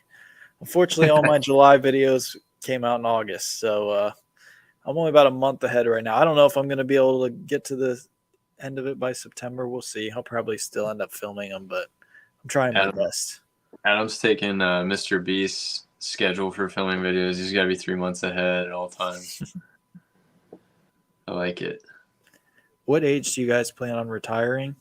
Tomorrow. I mean, I feel like I'm always going to resell, but my goal has always been to be like a millionaire by the time I'm like 30, and then probably be able to really scale it back by the time I'm like 35, which I still got to get on my horse for that, but definitely attainable. But no, I'll always do this to some sort, just not to the level that I'm doing it right now. Yeah, same. I mean, you just gotta. For me, I don't have a number in mind. But the main reason I decided to make the switch into the job, because I'm kind of odd. I liked my career before this. It wasn't like I just switched just because I hated my day job. Mm-hmm. So for me, my whole thing with switching was just the whole family aspect of it, and growing a family and being available to be there like my parents were and stuff like that. So for me, it's always been that kind of aspect of, I want to grow this and I'm pushing as hard as I can, while I'm still, don't have kids and stuff like that. But at the end of the day, I want to make sure this is something that I can, when the time comes, I'm, ready and able to move on and keep doing this to some extent, but have it built up to where it's, sustainable and I don't have to be the one grinding it out 10 hours, 12 hours a day, Yeah. And I can't speak for you guys, but I love what I do every single day. Oh, yeah. So like most people are like looking forward to retirement. Like I even say that like 35 number, but who knows, maybe I'll freaking grind this into like my 50s, because as long as I'm enjoying it, like it's not a job to me at all. I've never had a real job in my life. I've literally done this like out of high school through college, out of college, went full time, and every single day is something different and it's fun. It's a flexible schedule. Like I enjoy it. So I think I'm the same way. I don't know that I can really I have some goals set for some financials, but I can't say that I'm going to be like retired. Like I think I'm always going to do this.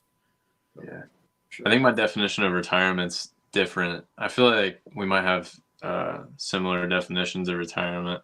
But I feel the same way. I just kind of want like financial freedom and be able to get my time back at a young age. I just feel like retirement's so backwards, man. I don't want to be at retirement age and be able to enjoy my time then. I want to be able to enjoy when I'm young, you know?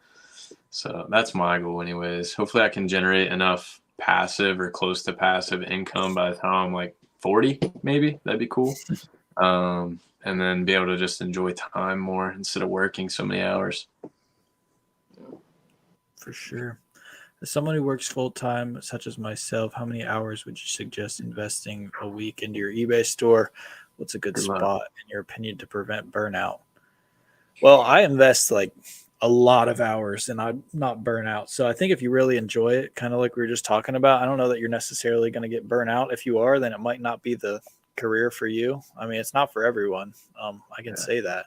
I don't know that you can really put hours on it though. Like, if you're working a full-time job, I feel like you've got to almost, I always had the mentality that whenever I clocked out from my full-time job, that's whenever the real full-time job started. Because at that point you're working for yourself and you're trying to, you know, generate some self-worth. So you have to have that mindset first off. And then beyond that, you have to stay up with everything. If there's something where it's like, hey, this item's sold, maybe my handling time allows for it to not be packaged till, you know, Monday or Tuesday. If you can spare the hour and go ahead and get it done, that's going to help you in the long run.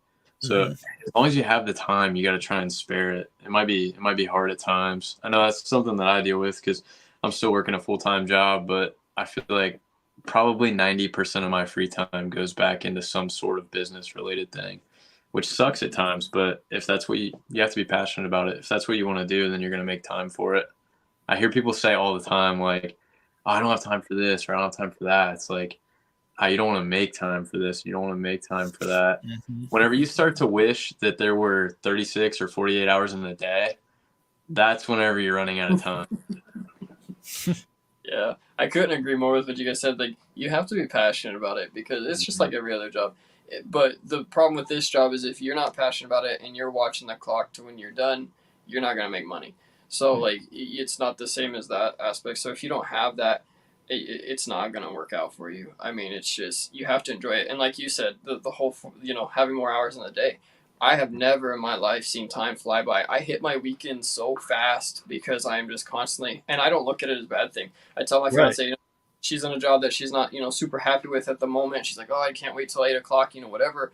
Or I can't wait till the weekend. I'm like, man, you know, Monday comes around, I'm ready to rock. I'm ready to hit it hard, you know, and get back at that. So I think you have to have that to make this a full-time thing. There's no other way to do it. You can't do it without that drive for sure. 100%. Everything that we like do behind this business too, I think that helps me stay like fueled and motivated is like the feedback and the analytics. I love seeing like the numbers and the people that enjoy seeing like what we're doing.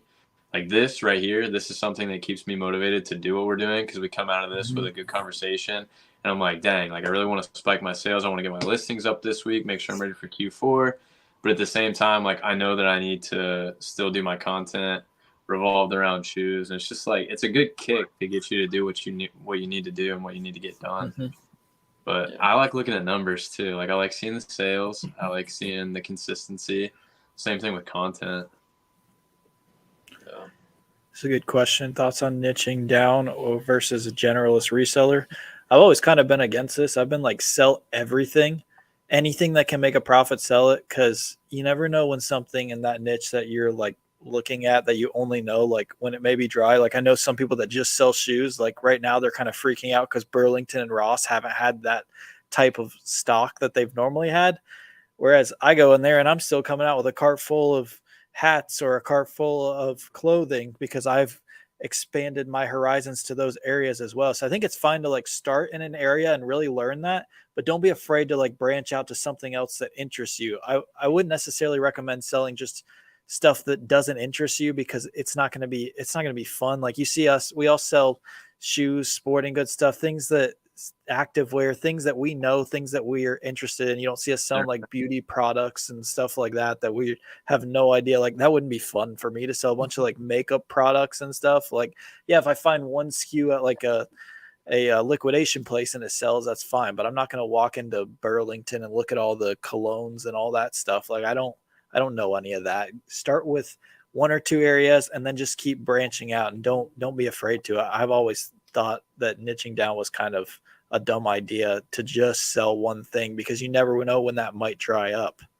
Mm-hmm. Yeah, maybe just your bread and butter, right? Like that's what you build your consistent sales around, but there's something for everyone everywhere. Mm-hmm. Yeah, it's good to have that one area that you really know and you can get decent inventory for. That's fine. For me, that's hats, but I don't know if I could sustain a business just selling hats. Like that would be freaking hard. Maybe tough. Yeah, for sure. And like you guys said, as far as selling stuff that you like, you know, that you enjoy sourcing, because number one, you'll look forward to doing it. You'll get in there. You'll do it quick. You'll pay attention to it. Not to say you don't, like you said, not to say you don't branch out, because I mean I've branched out into several different areas, but again, that bread and butter, that you have that supply line of your main three things, and who knows, that one item that you branch out into might become one of your main things down the road.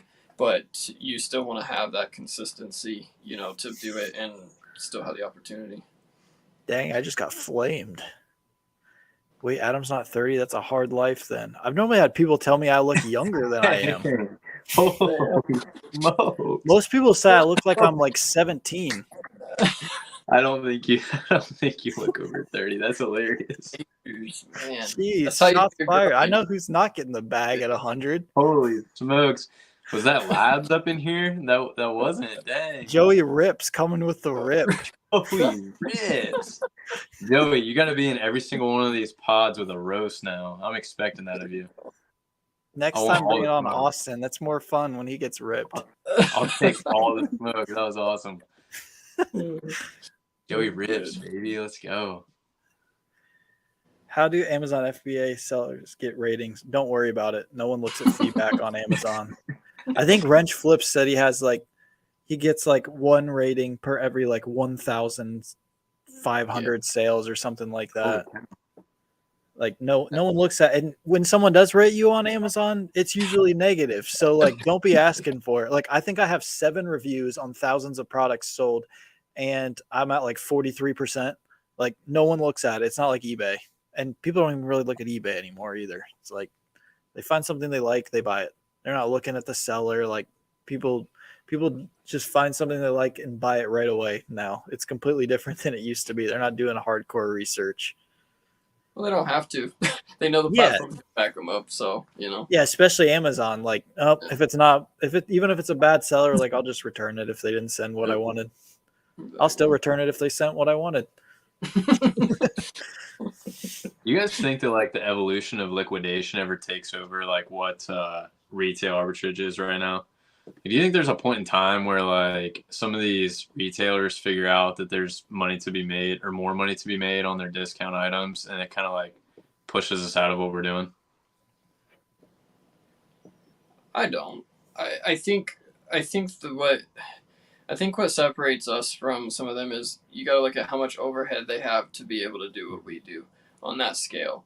I mean, that's been the thing with liquidation in general. It's just, I mean, you look at Amazon. I literally just went through one of their video tours or whatever, and you see the amount of packages. I mean, you see the numbers for Amazon, you know how much they sell, but when you see the amount of packages flying down a conveyor belt in one of their 150 some warehouses or whatever, to even try to process 10% of that back, it's just not the manpower to do that, because it's something that you can't do with a machine. You can't automate, whatever that word is, automate it to be able to be done. So I see it changing. I don't see it being as frugal as it was, but I don't see it. I don't see it ever taking over too much of it than what it is now. Yeah. Especially whenever these retailers are bigger than us. So like a small percentage that they're giving up for liquidation might be a large enough percentage to fulfill, you know, all of our careers or side hustles. Who knows? Yeah. I don't know. Just a thought. Yeah, it's just not worth their time. Yeah. Do you sell used items, all new or both? Pretty much new. I don't like used stuff. I don't have anything against other people that do sell it. There's definitely money in it. I like new, and it's what I know. Yeah, same. I don't think I have anything used that I'm selling right now. Far and few between. Both the bin places around me had delays with the trucks and the pallet of boots. Dang. He had a whole pallet of boots on like $7 day steel toe boots. He was saying that we're selling for like 55, $60, Yeah. but they backloaded it. Do you refresh your listings every day? Yeah, so I'll find like 5 to 10 listings on each of my account that are stale, which for me is 6 months or longer without any watchers. Pull them down, reread the market, put up with the new prices, or just adjust whatever was wrong with it, and then sell similar on it. So you could call that like refreshing. Yeah. What was the weirdest, most embarrassing item you've ever sold? It's a breast pump.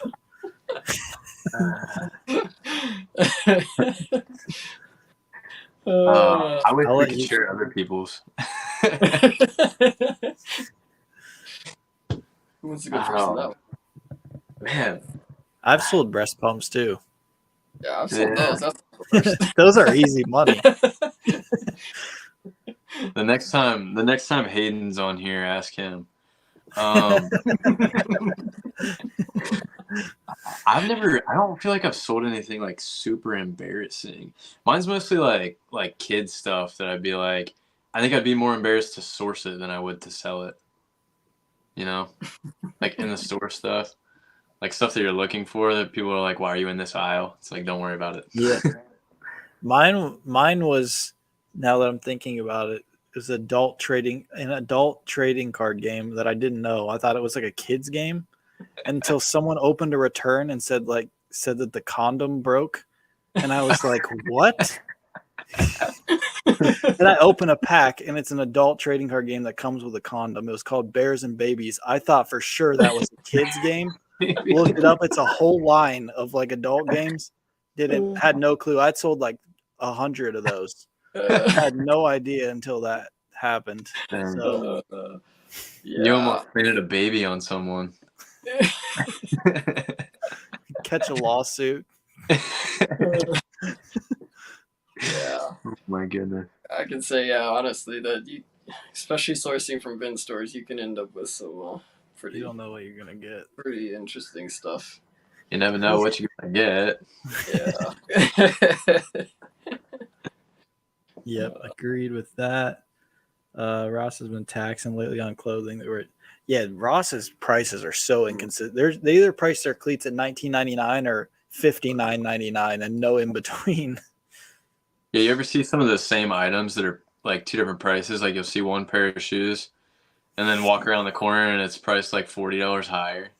Yeah. Stupid. I seen some Nike baseball pants the other day. You know, they were selling for $5 to $10 back, several months ago, and they had them priced, I think, at like $39.99. I was like, bro, that's like retail price, or $35.99. It's like $5 less than retail. Come on.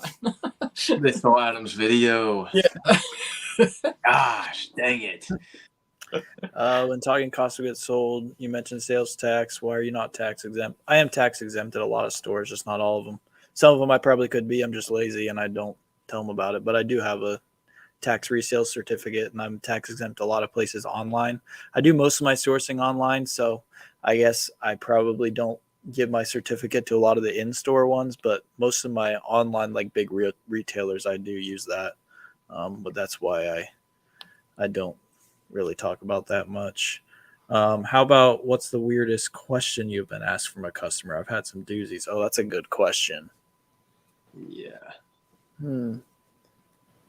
Probably if they could see my feet with the shoes on. I was gonna say ask to try something on for you. That's always weird. I've gotten several of those. Like I think they're hoping that it's a girl that sends it back because there's some weird feet fetish people. But they want to see Millennial Prophet's toes. I don't think I've had any that, at least not that I. Nothing crazy. But yeah. How do you remind buyers to send feedback? I wouldn't honestly. If you bug buyers about feedback, you're going to get more negatives than positives out of that. No one wants to be bugged, and feedback does not mean what it used to on eBay. If you're sitting at 80%, just buy a bunch of 50-cent trading cards of all of those sellers selling those will leave you instant feedback. You'll get your feedback back up. Buy 5 trading cards and you're back up into the 90s. That's a good tip. Good evening from the San Francisco Bay Area. Welcome. What up, Bay Area? Also, do you have any hacks to get your feedback up to 100%? Oh, I just gave it. I'll get them. Yep, no problem. Yeah, buyer feedback and seller feedback all goes into the same pool on eBay. So if you ever get down too low, buy a bunch of 99-cent things from big sellers and they'll just leave them automatically. Heck yeah. That's a good one. Goals for the rest of this year? Anything you're excited for the remainder of the year? That's a really good question. I'm trying to do more in sales than I did last year, which is pretty crazy since I've stepped up my content as well. We did over 300,000 last year. If I could do close to like 350, that would be pretty crazy with the amount of other stuff I have going on. So I'd say that's probably a big goal, but definitely just to have a successful Q4 and just survive. What about you guys? Let's hear it, Dustin. What's your goal? Basically to survive. I mean, I'm kind of excited for this Q4 because this is kind of the first year in the retail arbitrage stuff. So, last year I seen an increase in Q4, but it wasn't crazy because I was selling bin stuff, which is just, it's so random. It's just not, your gift stuff or anything like that. So I'm excited to see where this goes with it. It's going to be crazy with everything else going on.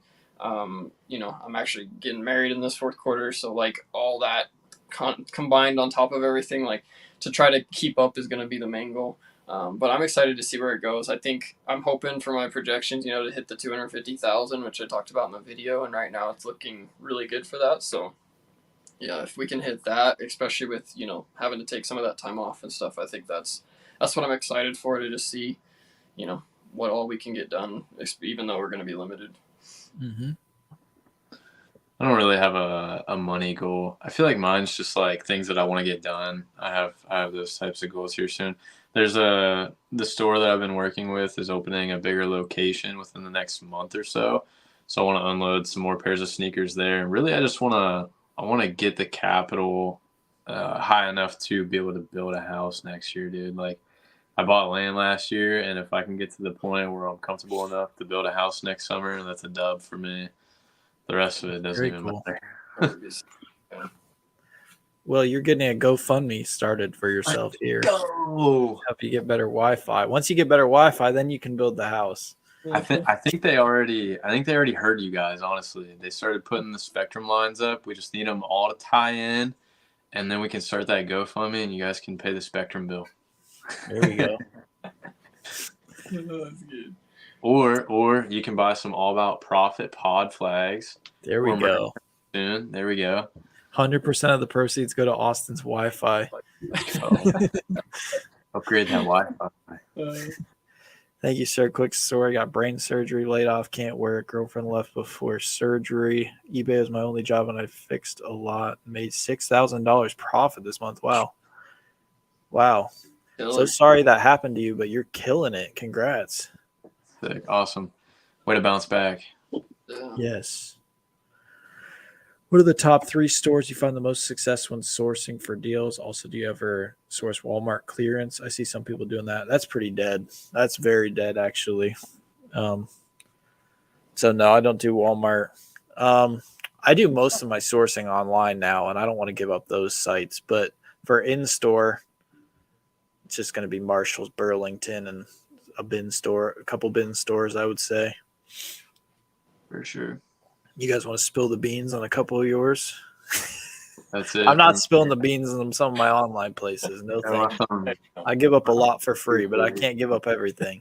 If I'm hitting shoes for retail, I'm telling you exactly where I'm buying them on all of my YouTube videos. So you're gonna have to work for it a little bit. Click on the channel and watch a couple videos, some release guides or something.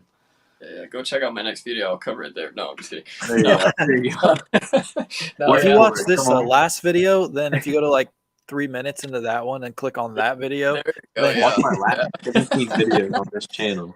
Then I'll Subscribe just and be comment right when back done, I'll here. tell you. No. Yeah.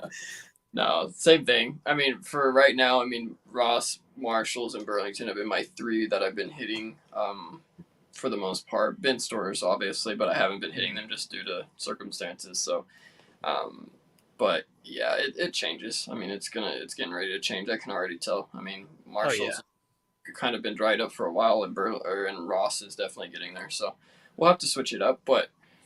There's, like you guys said, there's always online, and there's always not just that you have to go for that. I mean, you can find your liquidation stores if that's your thing, or any other discount store, or just different areas in the stores that you currently source. I mean, that's been huge for me, even the current ones. There's always a place running a sale. Like, I mean, Burlington and Marshalls always run their course throughout the year. Marshalls was dry until the yellow tag event. That's the only reason I've been hitting that lately. And they've been marking a couple more things down on that. Burlington definitely drying up, Ross drying up. So if that's, you should never have like a sole place for sourcing stuff, because it's going to dry up eventually. Nothing lasts forever. So always be looking for more and more places to make money. There's money to be made everywhere. I say it in every single video, and it's not a lie. There literally is money in every store. You just have to go find it. Constantly be looking for those clearance sales. Always have an eye for profit. If you're just grocery shopping and you see a deal out of the corner of your eye, go take the time to look it up, because you'll be amazed that there's literally profits sitting on the shelves of grocery stores. You got to go get it, not go find it. Yeah, don't listen to French flips. Come on, Caleb. Oh no, that was Caleb. Caleb, yeah. To be made everywhere, guys. Let's go find it. After like 4 times too, and he's like, "What is it? Get it." All right, I got it.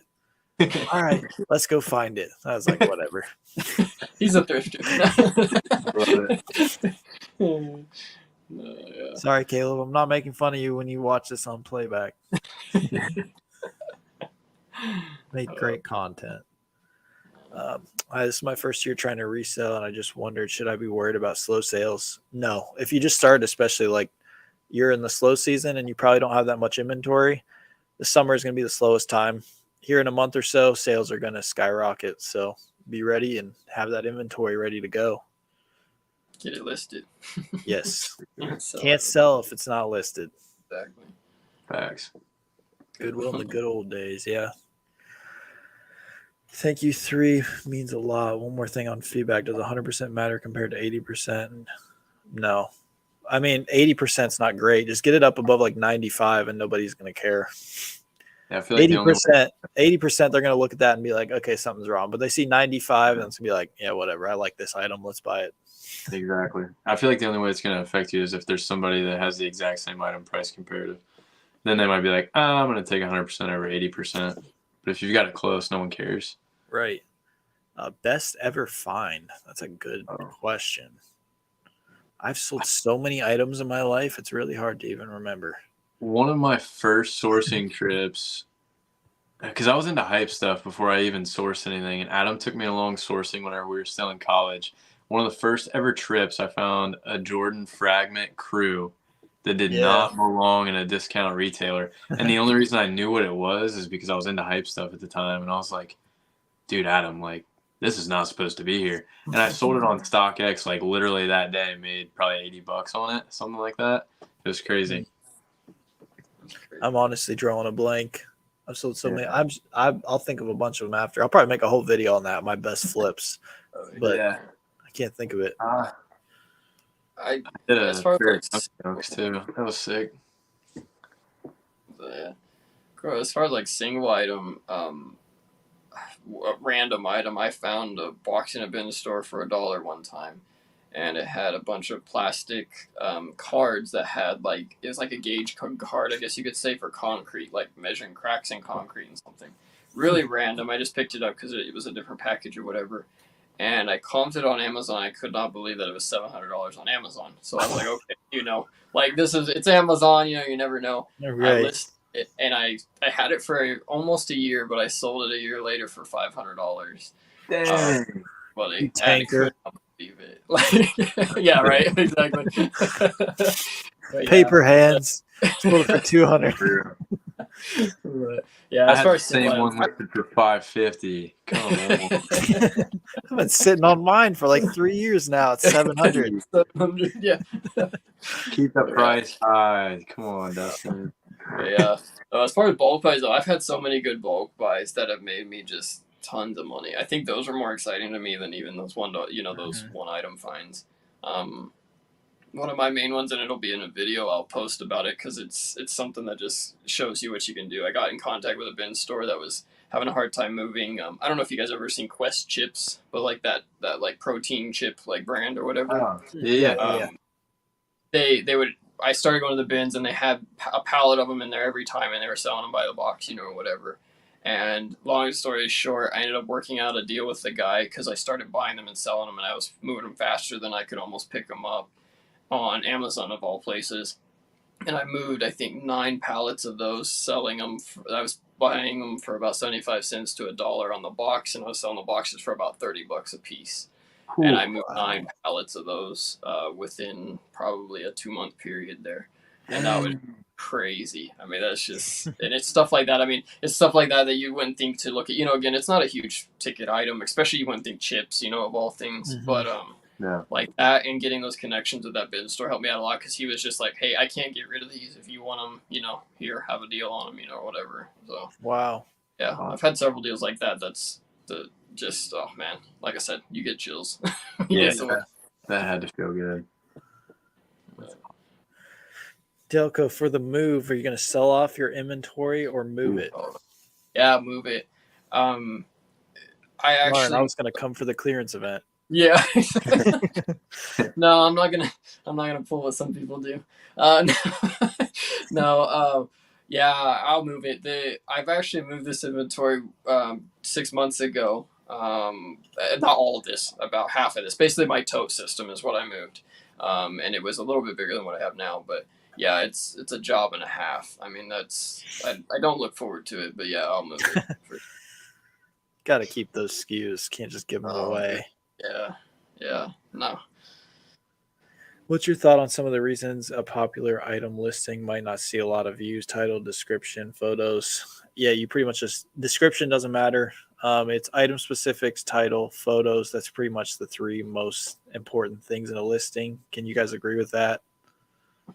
For sure. I mean, I have fancy descriptions now that eBay does the AI description, but before that, I didn't do anything for those. Tried that yet. So most popular reasons. If it's not gaining traction after like a month or so on something with a high sell-through rate, then just pull it down and try it again. Change up something in the title and it might catch on. Yeah. A month ago, I found a $400 Oregon Ducks team issued Nike jacket for $30. Heck yeah. That's dope. Nice. That's the type of stuff I'd like to source. That's cool. Yeah. What's the best platform that you all sell the most on? eBay and Amazon are the top dogs. Yeah, eBay for retail and online for sure. Austin does StockX and Goat too. Mm-hmm. Goat and StockX for shoes. Probably gonna have to transition to Alias here soon. It looks like they're trying to push everybody over from Goat to Alias. I don't know what they got going on over there, but I've never heard of that. Yeah, it's something that Goat's trying to do. Gonna strike a deal with Bonanza next or what? No. What was the last one? I can't remember, kid. Does anyone use Poshmark? Nope. Unless you're selling used clothes, you're not gonna have much success on there.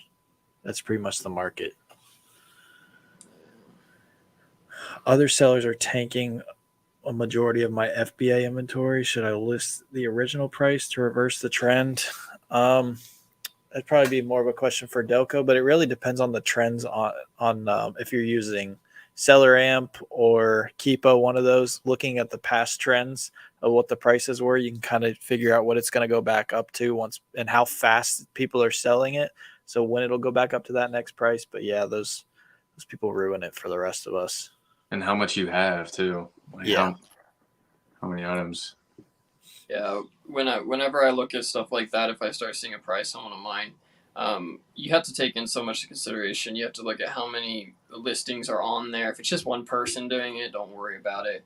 But if you start seeing, 5, 10, 15 sellers jump on, or, it's an item that has a lot of sales, but there's just the high quantity, somebody comes on the listing with 50 of that item, then, you have to decide whether it's worth it for you to try to hold out on that or just to get out while you can. It's kind of like the stock market. I mean, it really is in that aspect. Like I said, for me personally, I take a look and see at how many people are on the listing, how many items are selling over that time, and you'll need a Keepa or one of those apps to kind of to give you some more info on that. But just take a look at that, try to decide whether or not it's going to just completely bottom out or if it's just a temporary thing. And I've had luck with both. Some of my items I've held on to and left at that price. It won't sell for 2 months, and all of a sudden I'll sell all of them in a day.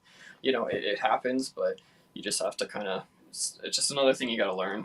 Amazon's another beast for sure. It is. All right, we're past 2 hours and we still have like 10 questions to catch up on. Let's like rapid fire. And then once we get to the end, we're going to call it because I'm getting tired. Yeah. Not that I don't enjoy it. I mean, this is fun hanging out and answering questions, but. And if you have more questions that we don't get to, drop them whenever the video posts. Like take literally 2 minutes afterwards. We've had a hard time getting people to post. Yeah, we'll get to them. We will, promise. We will answer them. When does Q4 begin? It's just the fourth quarter of the year, so the last 3 months, October. And that's when sales really start to pick up too. Make a video I'd love to watch. As for me, I found 10 brand new. I can't even read right now. My eyes are like fogging up with tags. I think I got tripped up on whatever that next word is. Beta AR jackets. I made $4,600 a stack. 3. Wow. Goodwill. That's crazy. That's wild. First Pokemon packs. How does that end up in Goodwill? Same thing as that like Greece statue that ended up. Did you see that? That was like a couple years ago. Someone found like one of those old like busts or whatever you call that, the head. It's crazy. Do you think it's a good idea to have a couple eBay stores than just one as a safety measure? I mean, only if you've got like thousands of items. I only made my second store when I had like 1,500 on the one. Just made one under my personal stuff and then made all new stuff under my LLC so that they're not tied at all. That way I've got like a backup because you never know. eBay can play some games on some things sometimes. So, but I wouldn't worry about it until you really have a lot of inventory, because if you only had like 200 items, like it's going to take you so much time to split your time between maintaining 2 stores. I mean, maintaining one eBay store is hard enough. Let me tell you, maintaining 2 is difficult to keep them both constantly rolling with sales. Goat gas been screwing me. Every shoe I've been sending them keeps coming back damaged. It's gotten worse, and their customer service is absolutely terrible. I've spoken out on that plenty of different times. They're not willing to help sellers at all whatsoever. I can't tell you how many times I've sent out dead stock shoes and they'll be like, oh, there's a piece of black lint inside or something from them being tried on, which was never the case. It's just not very helpful. I don't love GOAT anymore. Whenever it first started, the gas fees were a lot lower. There wasn't, the shipping, the tax, and the fees that are involved that there are now. So you'll see in one of my recent videos on where to sell sneakers that I kind of hyped up eBay a little bit more, just because you can differentiate your listing and you can charge more. It's just been tough, man. That's rough. When buying a $5 item, was the minimum to sell it for on eBay to make it worth the sale? I always try to double my money, but if it's a $5 item, it's probably not worth it to just make $5. So I'd probably need to make like 10 on it. Yeah. 15 for me. Shipping. Unless I can sell that item 100 times and make $5 every time. That's when it depends on volume. Yeah. But most things I'm trying to double my money. If it's like a 1 or 2, if it's volume, that's when I can bring my margins down. What are your most sold items you sell on eBay? For me, it's shoes, underwear, Crocs, hats. Just pretty much men's clothing. Like, sell what you know, source what you know, source what you love. StockX completely screwed me. Man, these sneaker sites are ruining. Yeah. Avoid them. So avoid StockX and GOAT. So eBay authenticity guaranteed it is, except for they screwed Austin, but it was kind of his fault. Yeah, they did. You just got to be really careful. Dude, between like the insurance that USPS offers, FedEx, same deal. All these platforms really, you should probably try and cover your bases because you don't understand how these shipping services implement their insurance or how they take responsibility for a missing package until it happens to you. And you don't want it to happen to you whenever it's something that's worth a lot of money. So I would definitely know, what your coverages are before you ship certain items because it bit me. I made out in the long run, but I had to invest a lot of time and effort into making that situation right. Yeah, man. StockX and Goat have been tricky. They're still really easy to use platforms, and they're really accommodating when everything works right. And that's all I'll say about it. Does Pokemon sponsor all reseller videos or what? I've never once seen a Pokemon video. I think they're targeting that towards you. Oh, me? Because I see it. No, the person that commented this. Because yeah, I see what you're saying. they target ads towards specific people too. Like most of the time it'll be like an Yeah. Amazon or Mercari ad or whatever, but I've gotten ads targeted towards me, but I've never seen a Pokemon one. You got to stop talking about Pokemon. They're listening to you probably. Pokemon. You're going to get them tonight. The 151 drops soon. I'm copping that, dude. For real. I'm going to get a couple boxes. I'm going to rip one. What the heck Did you see that? It's like the OG 151 they released in Japan, but it's a full set with like all art stuff, and it's only the 151 original Pokemon. Gotcha. Nostalgic for us. For me, I like it. I think it's sweet. I'm going to get it and send all 151 into PSA. Here we go. Final question. Unless more come in, this is your last chance. Shouldn't have said that. Anyone selling on Whatnot? I answered this earlier. Unless you have like a big following, which I guess I kind of do, but I'm not selling used clothing. I'm not selling cards. Unless you're doing that, it's not worth it to be a seller. I couldn't sell my type of stuff on there. All right. That wraps up. We really appreciate everyone for watching us. Thank you, Dustin, for coming on. Oh, thanks for tuning in. Thank you, Dustin. Make sure you guys go follow both of them down below. First links in the description are their channels. So they both are cooking up some more heat. Well, maybe they will be cooking up some more videos. So appreciate all the support on that last video too. Like really appreciate that. That's crazy how much that's blown up.